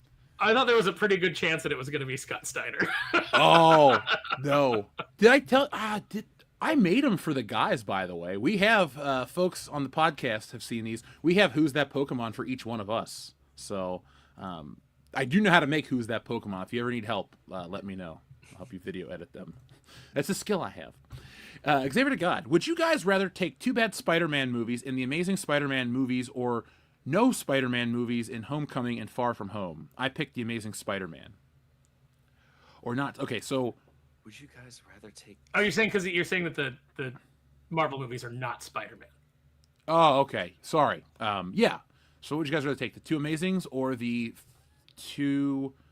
Oh, no, the first two from the Holland trilogy? Well, seeing as he's wrong about them being bad Spider-Man movies, yeah, I'm gonna get rid of the MCU films. No, the Andrew Garfield movies are hot garbage. I'm sorry, No, Andrew. they're not. No It's points okay. this round. You could be wrong and old. It's fine. I'll still Aaron, back I'm your with book. you, man. I don't think I'll ever watch them again, but that doesn't mean I own them. Wait, no, I don't own them. Sorry, I own the other trilogy. So Xavier to God, I guess I'll take those since I actually spent money on them. Andrew, I bought tickets for The Amazing Spider-Man 2. I realized I had something else to do, and I just didn't go. So I technically gave that movie my money, but I just I was like, Dan, you want to go do something else? He's like, yeah. So we didn't. Look, I recognize. I don't think I was ever in a position where I was ever going to try to convince y'all to like those films when I know you don't. And I recognize that Xavier to God likes to try and poke me deliberately with these every single week. It's Keep whatever. it coming, man. He's still wrong. Keep throwing your money at Jeff by all means. I was fooled into thinking that I liked. I the want second Jeff to Amazing become Spider-Man. filthy rich. Keep it coming. I can I mean, take I want it. that too. I just want to troll you. It I was doesn't. It fooled doesn't into bother. thinking I liked that second one when I first saw it because I went with Jesse and his son Cassidy, and Cassidy was like, "Uncle Aaron, I want to sit on your lap," and I'm like, "Okay." So like he's sitting on my lap and he's watching the movie, and every time Spider-Man's on screen doing something, Cassidy would turn back to me and he had this expression like he would put his hands like, "Are you seeing this? Do you believe? Like this is unbelievable!" Like, and so I was enjoying it like through his eyes, and I was like, "Yeah, this is pretty unbelievable. That we're getting this on the screen. This is pretty amazing." And so I left, and I was like, "Yeah, that wasn't bad." And then when it came out on like Blu-ray, my friend bought it and brought it over, and he was like, "You want to watch this?" And I was like, "Oh yeah, I remember liking this." And we were watching it, and I was like, I hate this so much. What the hell happened? And I realized I was beguiled by Cassidy's enthusiasm. His youthful. See, so like Andrew, that's what you have that youthful enthusiasm for those movies, and I don't. my heart is old and black and jaded and surrounded. I don't begrudge. My enjoyment of a thing is not predicated on somebody else also enjoying it or not enjoying it. I'm okay. You don't have anything to apologize for, Aaron. No, I'll mean, still buy your book. Look, I would love it. I would love it if like part of me. I had to admit this the other day. Is I said part of the problem with being a writer and an editor, and being called upon to fix things or to to find the flaws in things, is it's hard to shut that off. So I can't go to a movie. That is true. I can't go to a movie or I can't watch a show anymore, and because since I know how the sausage is made, I can't stop picking it apart. And it's kind of a problem because it means that I enjoy things. I can't just go and have like a nice popcorn experience, and unless it's like Madam Web, and it's so ridiculously awful that like you're just like, oh man, every decision was wrong. Spectacularly bad. You are correct. Every decision was wrong. Yep. You know what? You make me want to go back and watch that. Is that on streaming anywhere? Because I might watch Madam Netflix. Web tomorrow. You can watch it on Netflix. Oh, good. The perfect streaming platform for a terrible film. I'm good. Jeff, are you doing Dallas Fan Expo next year? Is it too late to get tables? The answer is yes. I don't think should. it is. You absolutely should, because as many of us, like I'm pretty sure that like Gary is going. All of the guys from Comics Aficionados are going to be there. Like as many of us as that can go. Like Wes is even flying in from the Philippines for this. Oh, that guy's awesome. Yeah, and we're gonna do. We usually get like an Airbnb, and we could do a screening of Madam Web. Oh my everybody God. there. Wow. I'll bring my recording equipment. We'll turn it into a live like riff, and I'll put it out. We'll make fun of it together. That'll be amazing. What time of the year is that convention? It's usually in July. Oh, that's or plenty June. of time. Here's the thing. June. I'll have new books. That's what I'm saying. If it was like like end of December's this year. Never mind. My point is, I'll look into going. I'd like to go. I want to make the convention circuit every year now. I have new books. I'll have new books every year. People already know the channel, so my answer is a tentative yes. Just keep reminding me, because I will, because I'll have copies of Kneel Before Doomface by then. That we'll do for the the con, and yeah, that'd be cool. We could May 30th through June 1st. I can make that happen. Because have a nice little table with Woke Busters and Kneel Before Doomface, and I Be won't cool. bring my tits and art banner. I do have a full-size tits and art banner, and so many women come up to it and they're like, "What is this?" And then they look through the book and they buy it. Dudes do Yeah. not like. I'm gonna put that on the website this week, folks, so you can get it for Christmas. But like tits and art is weird. I thought like guys would buy it, like, "Oh, they're sexy ladies." No, women are like, "Oh, look at her." You go and you look at like that's the funny thing is like you get all these harpies that are always like complaining about beautiful women in games, beautiful women in comics. Everybody needs to be ugly so that I feel better about myself. But you go to a con and you look at like guys that do girl art, cheesecake stuff. Like you look at J. Scott Campbell's booth. That line is majority women. Yep. It's great stuff too. Mm-hmm. But yeah, I'm gonna make that happen, folks. Tell me some other. Actually, I want to hit some pretty cool big cons. That'd be a lot of fun to work these. Jack White says, well, the Gundam in question has a rocket launcher that fires a nuke so that it might explain the name. Oh. But, like, if you fire the nuke, doesn't that kind of like, it's like the final round, right? Is this the last Gundam? Like the last line of defense? I don't know. I guess I'm using modern logic. Like, in this world where giant robots work, I'm sure a nuke just takes out, a small concentrated area. Xavier to God, FMK, Reigns of Terror, Triple H, Roman, and Brock. I'll marry Triple H's because it was the shortest. Seriously, it was only people go, oh, Triple H's reign of terror was years and years and years. No, Triple H lost the belt every year at WrestleMania, and then would get it back to lose it again, and then after that he would fight for the belt for 1 year, and then he got injured, and then one more time. Triple H kind of fell out of the main event. He's the losing game, is what he is. Like, yeah, he was, to me, he's the final boss, because in all the video games, Triple H was the bad guy at the end of the season mode. It's like, oh, now I'm at WrestleMania to fight Triple H for the World Heavyweight title. What a piece of shit. And then I'll marry in this very ring. I'm going to talk for 20 minutes. I got a $2 slut for life. Dude, they used to rip into Stephanie. It was hilarious. Yes, they did. But I'll marry Triple H's, fuck Romans, and kill Brock's, because I hate Brock Lesnar. Like, from the day he debuted until now, I've never been a Brock Lesnar fan. I hate seeing him on screen. I hate his fucking music. I don't, like, he's a gifted athlete, but his matches suck because he walks in. I don't like monsters. I don't like destroyers. I'm not impressed. Oh my God, a 35-second wrestling match. Isn't that awesome? It's a fake sport. Yeah. Make it last. Right. But I also don't like how everybody, like, if Brock was in AEW, he'd be having a 20-minute, even-handed back and forth with Orange Cassidy, and you're like, yeah, I'm not buying that either. I don't know, man. I would buy a pay-per-view to watch Pockets fight Brock Lesnar. No, you know what? I retract my entire statement. If it was Brock Lesnar versus the entire AEW locker room in a squash match, I'd buy that. I don't care if it was $100 on pay-per-view. Everybody in the ring at once, and Brock just like suplexing all of them. It starts with Marco's stunt. He literally throws him out of the ring, and that guy's like, ugh. Then Darby Allin comes in, Brock Lesnar throws him. Like, it's like a Royal Rumble. That would be cool. Tony Khan, you're worth $1 billion. Pay Brock Lesnar $12 million to have one match and beat everybody, and then have Sting come out and beat Brock Lesnar. That's cool. Yeah, there you go. I just want to see Brock Lesnar grab Jack Perry in a belly to belly and just launch him into the uprights. Yes. Yeah. Don't worry about the glass, Jack. You got Brock Lesnar after you. I'm not a fan of really any of them, to be honest. So it's a hard choice. I guess I'm just gonna mirror.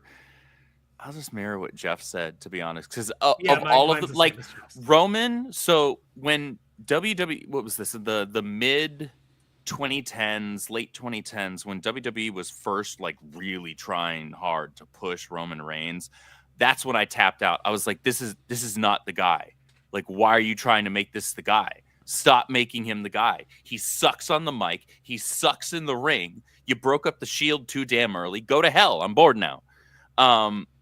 Like, you broke up the Shield, like at the pinnacle of their popularity and cohesiveness. And that corporate shit that Seth Rollins did was so boring. The Authority, freaking snooze fest. So I was like, yeah, no, I'm good. I can spend 3 hours on a Monday doing something else. So I'm bye. I'm done. Do you remember organically when they had the Shield on one side of the ring and then they had the Wyatt family on the other side of the ring staring each other down, and the place went nuts? Like, they never pulled the trigger on that in any meaningful way. Nope. Because, like Andrew said, they got rid of the Shield so quickly. Yep. they had one more year in them. Like they weren't. Yeah.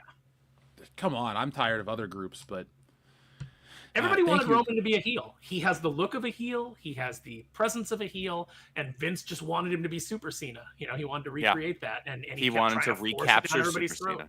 Cena. Mhm. Nobody wanted Super Cena. Yeah. No. Like, there's a reason why people go, John Cena sucks, but nobody else has theme songs that you see and you suck to unless it's Kurt Angle, and Edge came up with that shit. So Yeah. that's just wrestlers making fun of that. TLJ Screwjob, thank you. To paraphrase John Cena, I don't do makeup, Miss Ziegler, but I'll help you with the white face. John Cena, I forgot that somebody said he was he did that Chinese thing. I completely forgot about that. Actually, we have a button somewhere of John Cena speaking Chinese. Oh, the groveling apology. Yeah, Yeah. Po Chi Ming Chow Chinese announce table.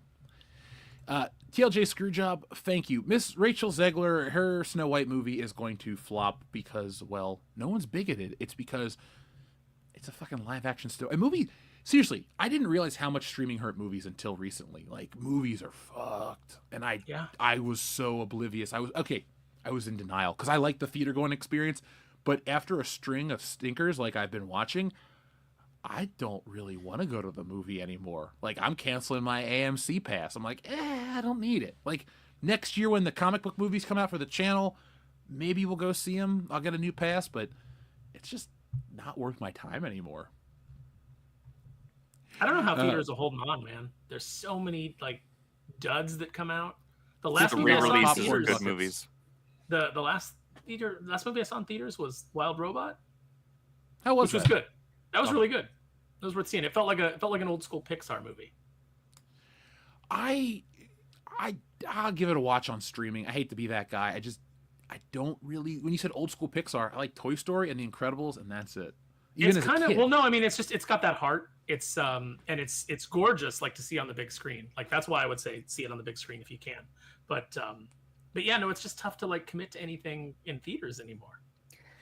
Yeah, well, it's double fold. Number one, there's not as many different big studios anymore. We're down to essentially like 4 that actually put stuff out in theaters. Then there's Amazon and Apple. They don't care about the theatrical stuff. So that's 2 of your other bigger financial players not investing in it. And the other part too is because you have that diminishing returns, you also have theaters upping their prices. I mean, right now, the only thing that's keeping theaters sustainable are the popcorn buckets. Yeah.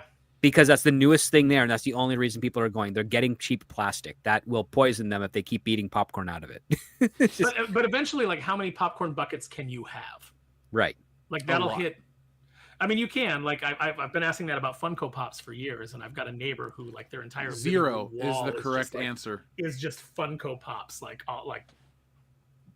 And I'm No. just like, okay, all right. They should have Beanie Babied by now, but I can't believe they hung on so long. Here's why they don't: is because Beanie Babies were just generic, and Funko Pops are based on things that people love, and they hit like a lot of properties that doesn't get merch. So like Beverly Hills you don't Cop. get a lot of Golden Girls merch. So if you love the Golden Girls, I got to buy these kitschy little Golden Girl Funko Pops. Well, it's Or more if than you- just that. It's an easy. So, I've said this before on the channel and on other streams as well, where your normie audience doesn't usually buy merch, but a normie that wants to present themselves as somebody who still buys like geek stuff or merch for whatever given property, a $9 Funko Pop isn't that heavy of an investment. So they can say, "Oh yeah, I've got merch for this thing," right? Like it's an easy, low effort, if any effort at all, barrier of entry. Right? Oh my god, So- I'm such a nerd. yeah, like, Sad I'm person such a who's not nerd. nerd. I spent $50 on Funko Pops over the course of 3 years. Congratulations. Like, You know, to everybody that says I got a Marty McFly Funko Pop, I like Back to the Future. Here's a replica of the DeLorean key that I just happen to have on my desk. I think I like Back to the Future just a little bit, right? nice. Yep. I have the license plate. I have a flux capacitor. You know, like commit to the bit. Like, yeah, you don't have to have a fucking DeLorean to be a fan of Back to the Future, but at least know what the hell a gigawatt is. That's all. I have Lena Thompson tied up in my dungeon. I mean, I'm sorry. I've said too much. You should not have read Stealing Solo. Now you're copying it. You know what? I got to put a disclaimer in all my books. Do not commit the crimes in this comic book. We That's thought it right. was Do not obvious. emulate. The characters in this book are fictitious and are not to be admired. Yeah. The views and events here are totally fucked and are not the views of anyone. Ditto73, thank you. He says, that reminded me of that I backed the G.I. Joe compendium set on Kickstarter. I'm looking forward to that, plus all of the extras that come with it. I love extras. Love extras. What you looking at, Aaron? I was looking for extras? like I thought I had it right here by the desk, but I got the extremely rare G.I. Joe #1 that they gave away at the Skybound event where they showed the movie. Cool. And it's like I was gonna grab it and show it off on stream, but I guess I moved it someplace safe. Hopefully, Yeah, something's safe and didn't forget it somewhere. Well, You know, no, after it's I've had definitely here. It's definitely here. It's probably over in my like I have like a little area that's like things that I'm going to sell because that thing jumped up crazy and I'm like I really love it. I really love the cover and everything, but like when it's going for like $800, not rated. Yeah, like I can't say no to that. That's, I can pay Renzo for more Neil before Doomface pages with that money. Right? Yeah. I didn't realize modern comics jumped up that much. It's just that one because Very it's like few. it was only given away for that event, and there's probably like less than 200 copies. It's like the rarest okay, now I Skybound get thing it. ever. Yeah. Ditto, let me know. Now I kind of want to get the G.I. Joe book. I'm getting like, because somebody gave me the He-Man compendium that collected all the comics that came with the toys. And so I just love those. And now I know these are the Marvel books, but I see the ad all the time on Facebook. Are you a He-Man guy, Jeff? I know we were talking a little bit about the Ultimate Skeletor, the Ultimate He-Man. I like so I like He-Man is like, I want him for my pop culture shelf, where I want a He-Man and a Skeletor. The cartoon is not for me. Like, the memes I laugh at.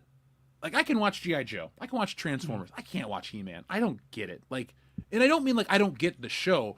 I just don't get the appeal. Like, am I supposed to watch it and laugh? It's like ironically funny, or is it like, are these meant to be like serious heroes?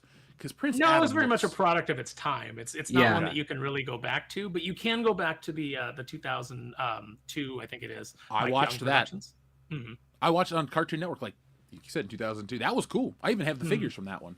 Yeah, the original He-Man was more of like a very child geared to help guide moral compasses. Like, that's what it was. It was basically like a PSA, but it was a far more palatable PSA than traditional PSAs.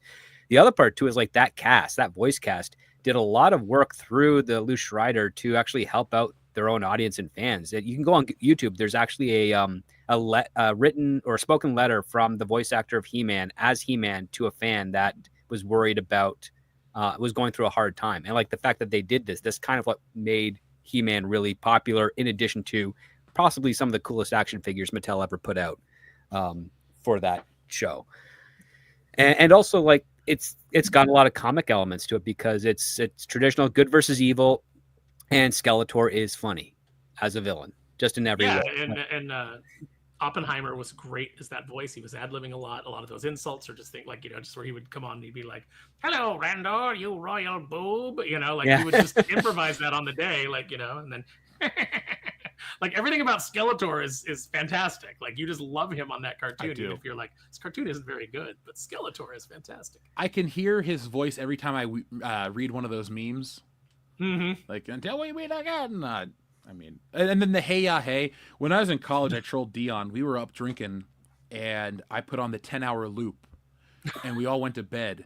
But the joke's on me. I was the first one awakened by the fucking song, and so I had to live in hell. I was like, oh God, why did I do this to myself? You can definitely hear Skeletor's voice in your head. I just saw like a meme tonight while we were on stream, and I almost mentioned it, but I'll just mention it now. It just said like, where do lesbians go? What restaurants do lesbians go to? And then it says, none, they eat out. Or what's their favorite meal? I messed it up. It's like, what's their favorite meal? Or her favorite home cooked meal? None, they eat out until we meet again. I need to start doing some of those. I should have a Skeletor button where we do shitty Skeletor jokes. That'd be kind of funny. Oh yeah, dude, let's do it. Jack White, thank you very much again. Jack says, the names of the spirits in Data Live are Tohaka, Kitori, Toka, Razor, Master Splinter, Origami, Miku, Kurumi, Mio, Yashino, Yuzuru, Kayuga, Natsumi, Nia, and Mukuro and Reina. Rain? Sorry. Rainy? Rainy R- or r- Rini? Yeah. I like that I got Natsumi right. That's the most Japanese name on The the writer ring. creator of Fiendish? Is it one of the ghosts from Dead Alive. Rainy's awesome. Oh, Rainey's she's such a sweetheart.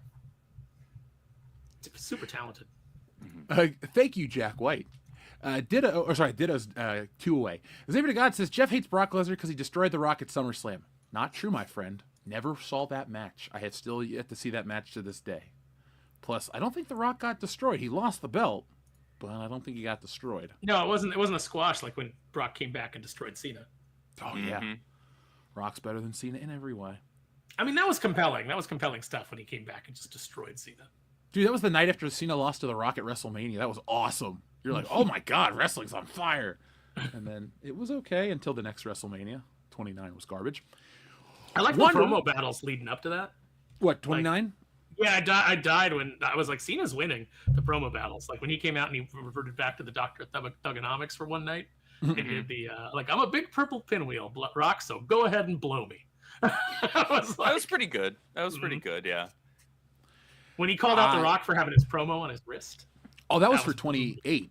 Yeah, that was later. No, there was one before the WrestleMania, the one you're talking about, because they fought back to back, that was so dumb, Vince. That's right. Once in a lifetime. Once in a lifetime, twice in a row. That's what it should have been. The second one should have been once in a lifetime, twice in a row. Mm-hmm. Yeah. Aaron, my favorite moment of that is when The Rock beats John Cena. The first person they show in the crowd is me going like that. Is it really? I'm gonna have to go back and watch it. Yeah, you can go if you go back and watch WrestleMania 23. Watch when the wrestlers do the Hall of Fame ceremony at the WrestleMania. They zoom in on me because they think I'm related to the Wild Samoans, and it's not just once. They keep showing me. Like I'm like, eventually I realize they're doing. I'm like but like they're like that guy's got to be related to the Samoans. Honestly, I liked the team-up match between the tag team match between Rock and Cena versus R-Truth and Miz. R-Truth and Miz more than I liked either of their like WrestleMania matches. I thought that was more fun. It wasn't. You're right. I agree with you because I love WrestleMania 28's outcome.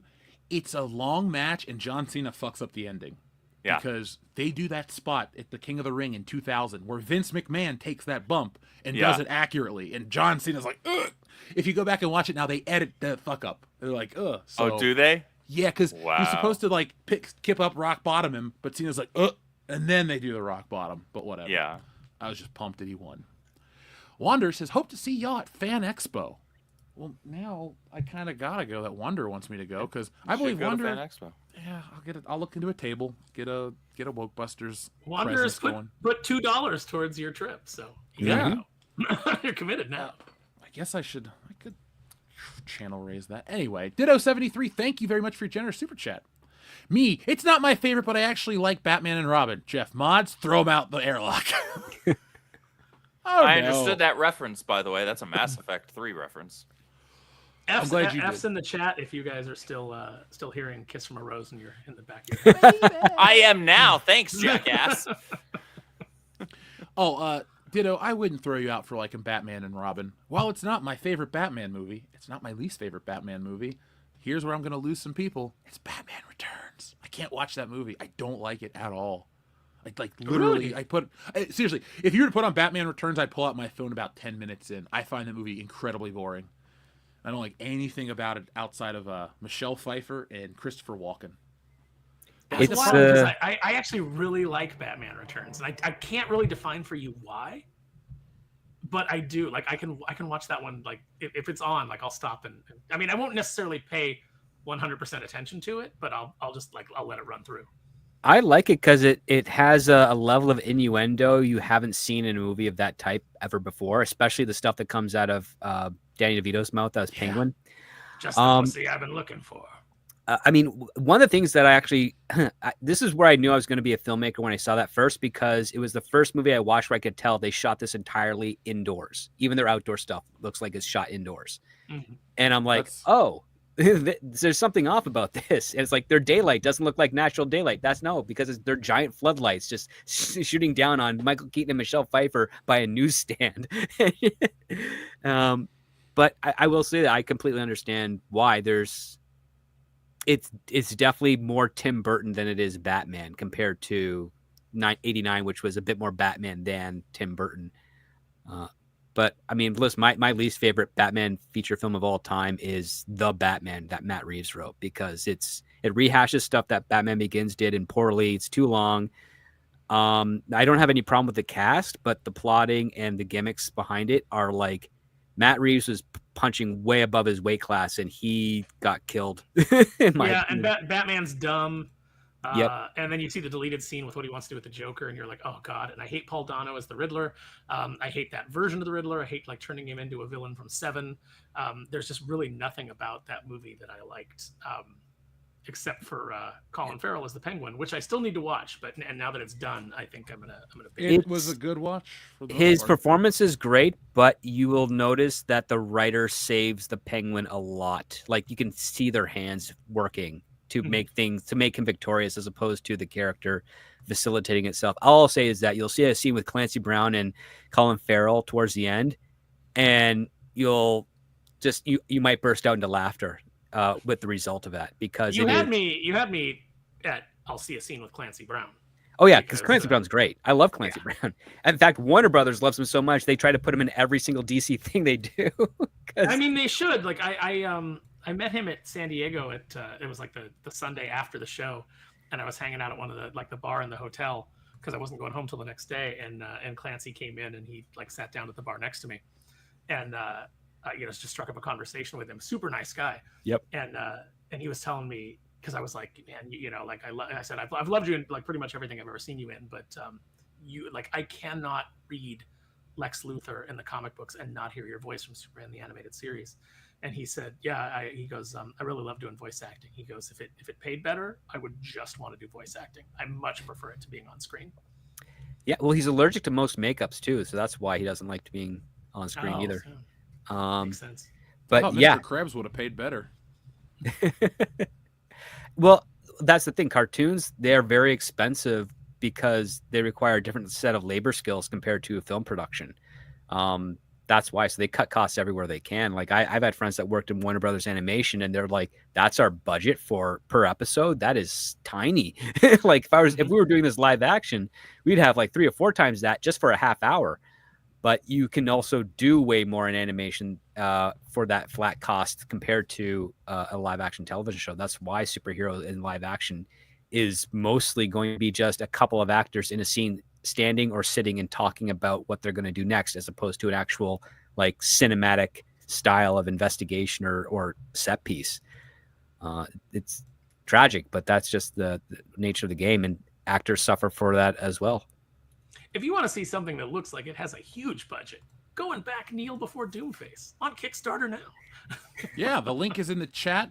Our friend Taylor Swift should have run as a third party is sharing it right now. And folks, check it out. I got to get a copy. So how long do I have? So it runs until December 3rd.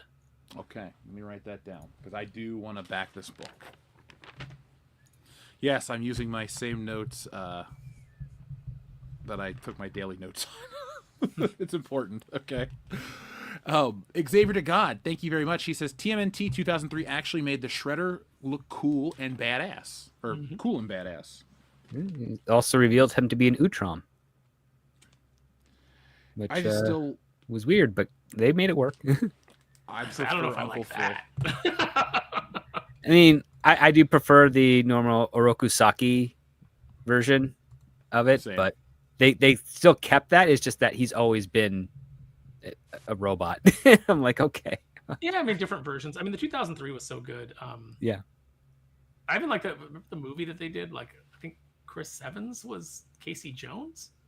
No, Stephen Amell was Casey Jones in the live action, unless you're talking about the cartoon. No, I'm talking about the animated one. Is that the one where they go through the multiverse? No, I think it's the one where they're like they've got the like the statue gods, and it might have like the Jersey Devil and like some other like cryptids in it. I think I remember that one. Yeah, that one's really good. What movie is That one this? was just TMNT in theaters, if I recall. Oh, I saw that. Mhm. Years That was ago the on a one with pirated Patrick website. Stewart as the bad guy, the computer animated one, right? Yeah. Yes. Yes, yeah. Was Chris That one Evans was- Casey Jones or was he Leonardo? I can't remember. I can't remember. I know that Sarah Michelle Gellar was April. I can't remember who is Casey Jones in that. She was Wasn't an awful Mako Tila. Master Splinter? Mako was Master Splinter, yeah.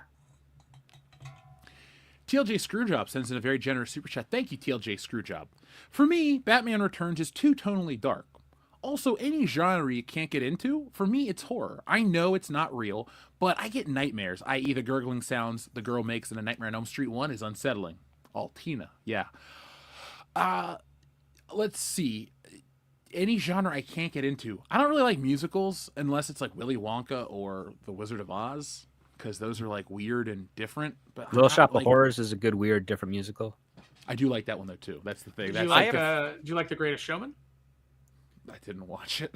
No? I appreciate The Greatest Showman as somebody who did musical theater in college and in high school, but for musicals, I prefer it to be a staged thing to a film thing for the most part. There are That's a few fair. exceptions, but for me, I can't do like the gore porn stuff. Like, I don't mind gore. God. Just make it like make sense. Make it have a purpose, as opposed to just like every little thing that happens results in just like gallons upon gallons. That's of why I blood won't gushing watch everywhere. Terrifier. And I'm 'cause just it's like- all gore and no story. It's out of, it just doesn't do it for me. Does not do it for me at all. I mean, horror is a cheap way to get into Hollywood if you don't have any other path in. Yeah, I mean, I know makeup artists that got into Hollywood through horror by using toilet paper for basically skin, peeled skin. They use toilet paper and corn Oh, syrup. my friend Yeah. Marie did that. So for all of October, I always put up this picture of me as a zombie, and she did the makeup, which is with like what she had in her bag and some toilet paper and some honey and some other stuff from around the house. Yep. And so we were kicking back watching horror movies, and she goes, "I want to turn you into a zombie," and I was like, "Okay, I want to let you." Like, why would I say no to that? Oh yeah, I have a lot of friend makeup artists up in the GTA area who they're like, "Hey, what are you doing tonight?" I'm like, "What do you mean?" It's like, "Do you and your girlfriend want to be like this?" And they'll just dress us up or something because they got new makeup or new prosthetics that they want to play with, and they need test subjects. And it's like, well, sure, why not? I'll be happy to be part of your portfolio for a few hours and see what new techniques are breaking onto the scene, because that's always good to know. And yeah, my girlfriend really likes it because she gets turned into like zombies or the Bride of Frankenstein, or she was turned into a wolf, Cool. werewolf thing the start of the summer, which was actually pretty cool and a little bit more attractive than I expected. I All right, so we I got had a a furry on the friend, my friend Carly. One year she came to Rose City Comic Con, and her and Emma, her best friend Emma, both friends of mine. But Emma came as Two-Face, like a gender bent Two-Face, and Carly came as gender bent Danny DeVito Penguin, and they were both freaking hot. And I remember Weird. telling Carly, and Carly even had like the green stuff in her teeth, and like she would smile and make it like dribble down her face, and I was like, why is this working for me? What is going on? We need to talk. Yeah, I had to ask myself some harsh questions about Post-stream myself. intervention. Yeah. We'll get But, a like, can I of would- wine and we'll talk. I'm telling you though, I could send you the pictures of them, and you'd be like, oh my god. I mean, yeah. I mean, they're let's- both gorgeous to start out with, so that helps. But Oh, okay. Mhm. Well, it's hard to some women you just can't make look gross. Selma Hayek, I don't think that would work. Anything else? Let's see. We hit our genres. TLJ Screwjob. I think Batman Returns is tonally dark. Like you, Script, I noticed that it was all on a set. It looked different as a kid. Mhm. And then also too, I had 89 on tape and I had Forever on tape, and I just watched those like religiously. Batman was the first movie I ever had. My mom bought it for me when I was way too young to have it on tape, meaning like probably had it as like a 2-year-old or 3-year-old kid. And you're Oh, like, wow. I don't know if you comprehended it, but I had all the toys, and so I watched the movie. I was a big Batman fan. Xavier God asks, do you prefer the Splinter as a human or a rat originally? human. I'll go human. I actually like him as a rat. Oh, you just got to be That's fair. different, Andrew. Got to be a contrarian to the rest of the panel. I'm the furthest thing from a contrarian. That's just my honest opinion. I like the Turtles, but I don't, I don't go into the minutia, but I do prefer the human. Mainly because it's what's in the cool intro where it shows Splinter. When he says Splinter taught him to be ninja teens or whatever, he turns from a man into a rat. It just makes more sense than a rat mimicking ninjutsu from his cage. It does make more sense, but it also betrays the natural silliness of how the Teenage Mutant Ninja Turtles came to be and what they're actually mocking, because it is a mockery of like Daredevil and things of that nature. No, it's absolutely fair, and I understand that it's weird to say like it makes more sense in a world like the Turtles where mutated turtles become ninjas and run around. But I think both work. I prefer the rat origin. Yeah, I get it. Before we go, since people in the chat are asking with the Ray movie Cancellation, are you surprised? I mean, seriously, you could tell me that they're going to make a Ray movie and they're going to get Harrison Ford and this and that. It's like, that's never going to happen. I could have told you 9 years ago, this character Ray is not as great as everyone's gushing. Like I could feel it. It was palpable. And now everyone's kind of caught up to that. It'll never happen. I don't even think episodes 9, 10, 11, or 10, 11, 12, whatever Kinberg's working on, I don't think that'll happen. Every movie that has been announced over the last 5 years has been canceled. Yeah, the investment's too high for it. They can't afford it, and nobody wants it. No, I'm glad that they keep. Hey, you know what? Keep pouring money down that hole of movies that you'll never make, Disney. Oh man, their development expenses are through the roof right now because, like I said last time, they've pre-sold Star Wars films to markets as just an unnamed Star Wars film. So they can drag this out as long as they want. But I mean, the longer they drag it out, the bigger the price tag is going to be attached to that, where all that money that they made, quote unquote, made from the pre-sales is evaporating every day. Well, I mean, Ollie's will be excited if they actually make a Ray movie because then, they'll be like, hey, we've already got all this product. Yeah. Stuff that they can't even sell. Sure, they'll be thrilled. Ollie's is going to have a lot of that Captain America stuff. Something's telling me, like, for what they'll produce, that movie, man. I don't want it to fail on principle. It's not a race swap thing. I don't want this movie. Like, I don't want Captain America without Captain America. The Falcon's not Captain America. Put Jeff in the books. You know what? Flash Thompson once dressed up as Spider-Man. Does that make him Spider-Man? No, it doesn't. So the Falcon cosplaying with the shield doesn't make him Captain America. It was a gimmick in the comics. It's a gimmick in the feature films. He only ever had one good story as Captain America, and that was the very first one that Remender wrote because it was a Steve Rogers plot with Hydra unleashing this plague of fleas that had this disease that was going to sterilize everybody. And so you were putting it was like a good fish out of water story because it was like, now you're wearing the suit of Captain America, you've got the shield and you're in this Steve Rogers story, but you're not Steve Rogers. And that worked. And then no story after that ever worked because it should have just been a one and done gimmick. And Falcon at the end should have realized, you know what? I'm not Captain America. I'm the Falcon. And that's okay. It's okay to have your own identity. It's okay to, be the man that, be your own man. You could have told a really good story like that. But no, because of DEI and the push to replace all the heroes with, more diverse versions and things like that, we're still stuck with them. They're still trying to make it work, and it doesn't work. It happened at once, too. It's like, in the comics, all new, all Marvel. Boom. Well, that sucks. After this Endgame, all new, all different Marvel on screen, and now we're stuck with it. So, well, they're doing that to not pay the estates of some of the people that have partial creator rights to those characters, which is such a Disney thing to do. Oh, 100%. Like, that's what I mean. Again, Disney basically built their company off of making public domain stories into animated films. So they didn't have to pay anyone. And then on top of that, they also weren't really doing right by their animators and paying them competitively because they could go over to Paramount and make, I think, 25% more for the same amount of work. But Paramount wasn't pumping out as much animation compared to what Disney was trying to do. And that was the problem. Like, there was more work at Disney, but you're getting paid less per day or per cell for it. It's just weird times. I just can't imagine like living when animation is that high in demand. Because even growing up, there were tons of cartoons and stuff, but there were already the push for digital shows like Max Steel and Beast Wars and all that crap. Reboot. I remember Reboot. Yeah. I only Reboot's remember awesome. Reboot because it was on before Dragon Ball Z. Was his Yeah. name Bob, right?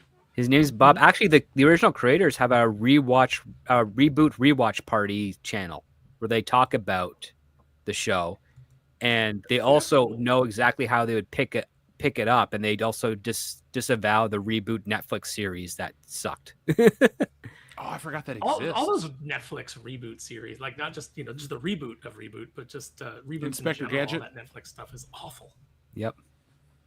Because they put it in the hands of cultural vandals every single time.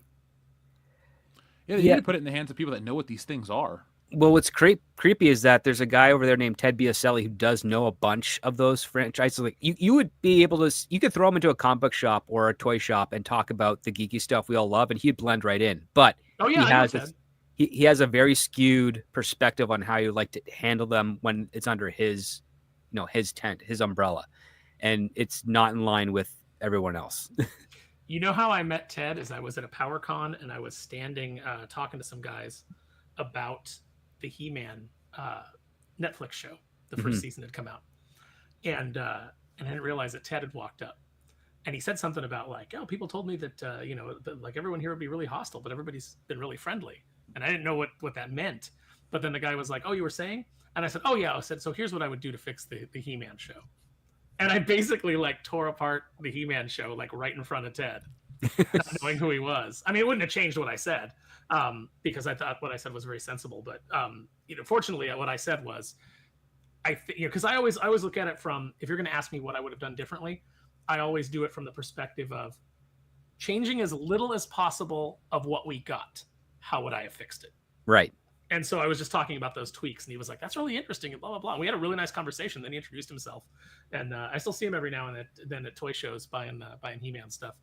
He is like a huge nerd, but yeah, that was my introduction to him. Was and then of course having to tell him that oh yeah, I'm friends with Clownfish TV, I'm friends with Neon and Geeky, who your showrunner. I told him, I said the biggest mistake you made was hiring Kevin Smith. Yeah. Yeah, Kevin Smith doesn't like He-Man, right? He doesn't like He-Man, and he tells different types of stories. He's more on the personal type of journey stories as opposed to like hitting the archetypes. He's not very good at that. Like even on the comic book stuff he's done, it's like this. He's gotten a lot of help from other people to make that work.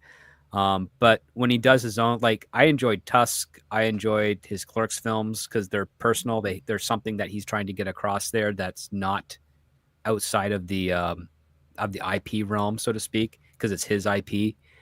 But yeah, when he's handling something else or shepherding something else that's not his, his curiosity and his own apprehensions cause him to lose the quality that kind of works with his voice.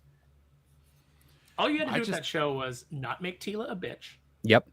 And when she has the falling out with the king and with the fact that she immediately makes it about her. It's like the king and queen have just lost their son. And I understand that like she's also lost her best friend and she feels like they lied to her and things like that. You could have tweaked her character just slightly to where she gets upset with the king because of how the king is treating her father, because he lashes out at Man-at-Arms.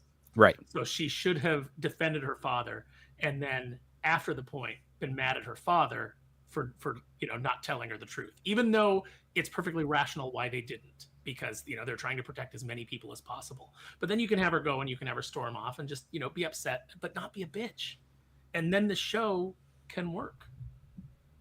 We have to not hate Tila. If the show is going to be Tila focused for most of the show, which you can do, you shouldn't have bait and switched it. You should have given us a little bit more of, because that whole trailer was like, look at how badass He-Man is. And then they kill him in the first episode. And I know that they're trying to be shocking and get people interested. And there's a way to do it. But we have to like Tila. And you made us not like Tila, a character that if we were already fans, we're already inclined to like her. I won't watch anything with an established character that's not the focal point. Like, I hate... Oh, it takes place in the so-and-so universe. I don't want to watch anything in the so-and-so universe. Give me the main character or don't, I'm just not going to watch it. That's just how I'm wired. I don't want to watch I never watched Gotham well, Batman's a kid. I want to literally watch Batman, like do Batman stuff. Don't like this new Spider-Man show that's coming out. One, I'm not going to watch it because I'm too old for it, and two, I've given up on Spider-Man shows in general. But like, do I really want to watch his first year adventures not in his Spider-Man costume? No, it's so dumb. I want it to look like the character and just go off and have adventures. Hell, just retell the same stories from the '60s. I don't give a shit. But like, stop changing stuff and stop making the. Yeah, people hate bait and switches. Shanotsky, you're correct. Let's see. TLJ Screwjob has a super chat. Script: has Disney lost more money from start stops like Dong Lover movie and Patty Jenkins' Rogue Squadron, or if they had made / released them?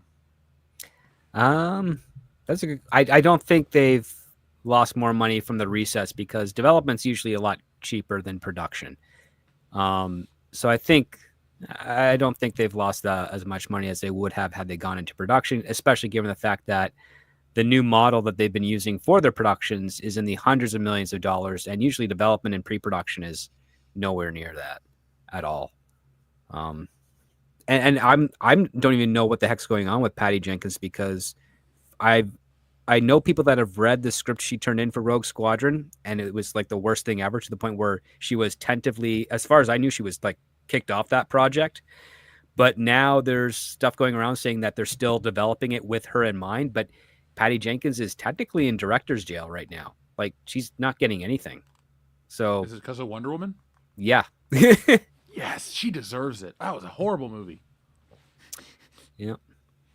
I mean, Wonder Woman basically took advantage of that guy when he wasn't in his own body, and nobody noticed it in the movie. All right, that was a little. A lot of people I mean, noticed we were all it. talking about it. Yeah. I meant the people making the movie. You're like, all right, Steve Trevor's getting graped. Like, is that okay? It's Well, okay. It's a guy. His soul She tied him isn't, to the but the body. radiator, Jeff, and she graped him for hours. Well, the question you have to ask is like, I mean, I'm what glad we you know got is that the soul was exchanged, which means the body was used. And the guy who is, when he came back, he has no idea he had the rumble and tumble with Diana. And But then she sees him again, and she's like, "Hey." So yeah, and it's then weird. Everything about it is weird. and then that actor, quote unquote, left Hollywood to go work in the movie The Shift, which is the story about Job, the biblical story of Job told in modern era. It's okay. It's not great, but it's okay. Ah, that's a bummer because that could be a really compelling story if done right. It's actually you think it should have been done right, but they ended up doing this thing where he gets a clone version of his wife at the end and then replaces his lost child, which broke up their marriage. It's really kind of twisted, the ending. I mean, it's supposed to be happy, but it's really twisted because he doesn't get what he was going for. He gets a facsimile of it and tries to play it off as legit, which echoes, I guess, closer to what the resolution of Job is from the Book of Job. But for people with a bit more broader sensibility and understanding of love and souls and relationships, it just feels like you traded in for you lost your wife and your child, and you then married her identical twin sister and then had another kid with her to make up for it. It just feels like that. That's hard to wrap your head around. Yeah. Yeah. It's a bit much. Guys, I've actually got to. This has been a blast, but I've actually got to. We're ending the show right now. Don't worry. Oh, so sweet. this is the We're end all of on it. the Yeah, same page. Perfect. It's 12:23, and folks, I want to thank everybody for coming out. We're having big numbers each and every week. We're growing. Thank you guys for all the support and the love. You're keeping the channel rolling into 200K into 2025 and a whole lot more. On my end, I'll be back. I'm working on a video about sometimes it's okay to let these nostalgic properties go. And I'm talking about a specific one. As actors are aged out of the role and they're dying, it's just time to let some things from our childhood go because they're never as good as we remember them. But the old things still are, so let's praise those. But I'll be back with another My Life in Toys, and go to stealingsolo.com to get yourself a copy of the graphic novel right here.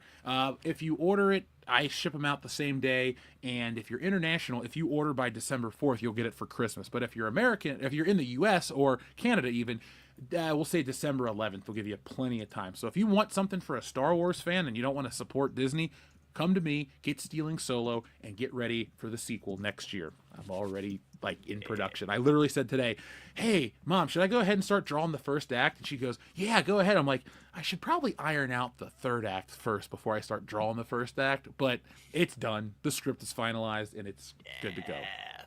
That's awesome. Now, well, I am not the only comic creator here on the channel. Aaron, please tell everyone about Kneel Before Doomface, where they can find it, and how long they have. So Kneel Before Doomface is running until December 3rd. It is the story of a villain from the 1980s. You know, we talked a lot about Skeletor tonight. You know, we talked about those types of villains.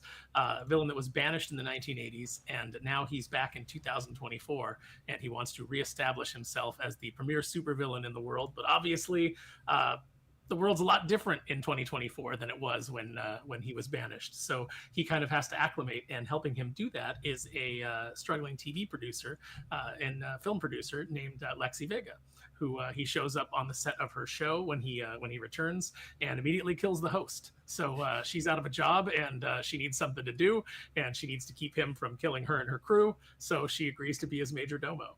And then the other half of the story is two heroes that come to the big city, and they want to be big city superheroes.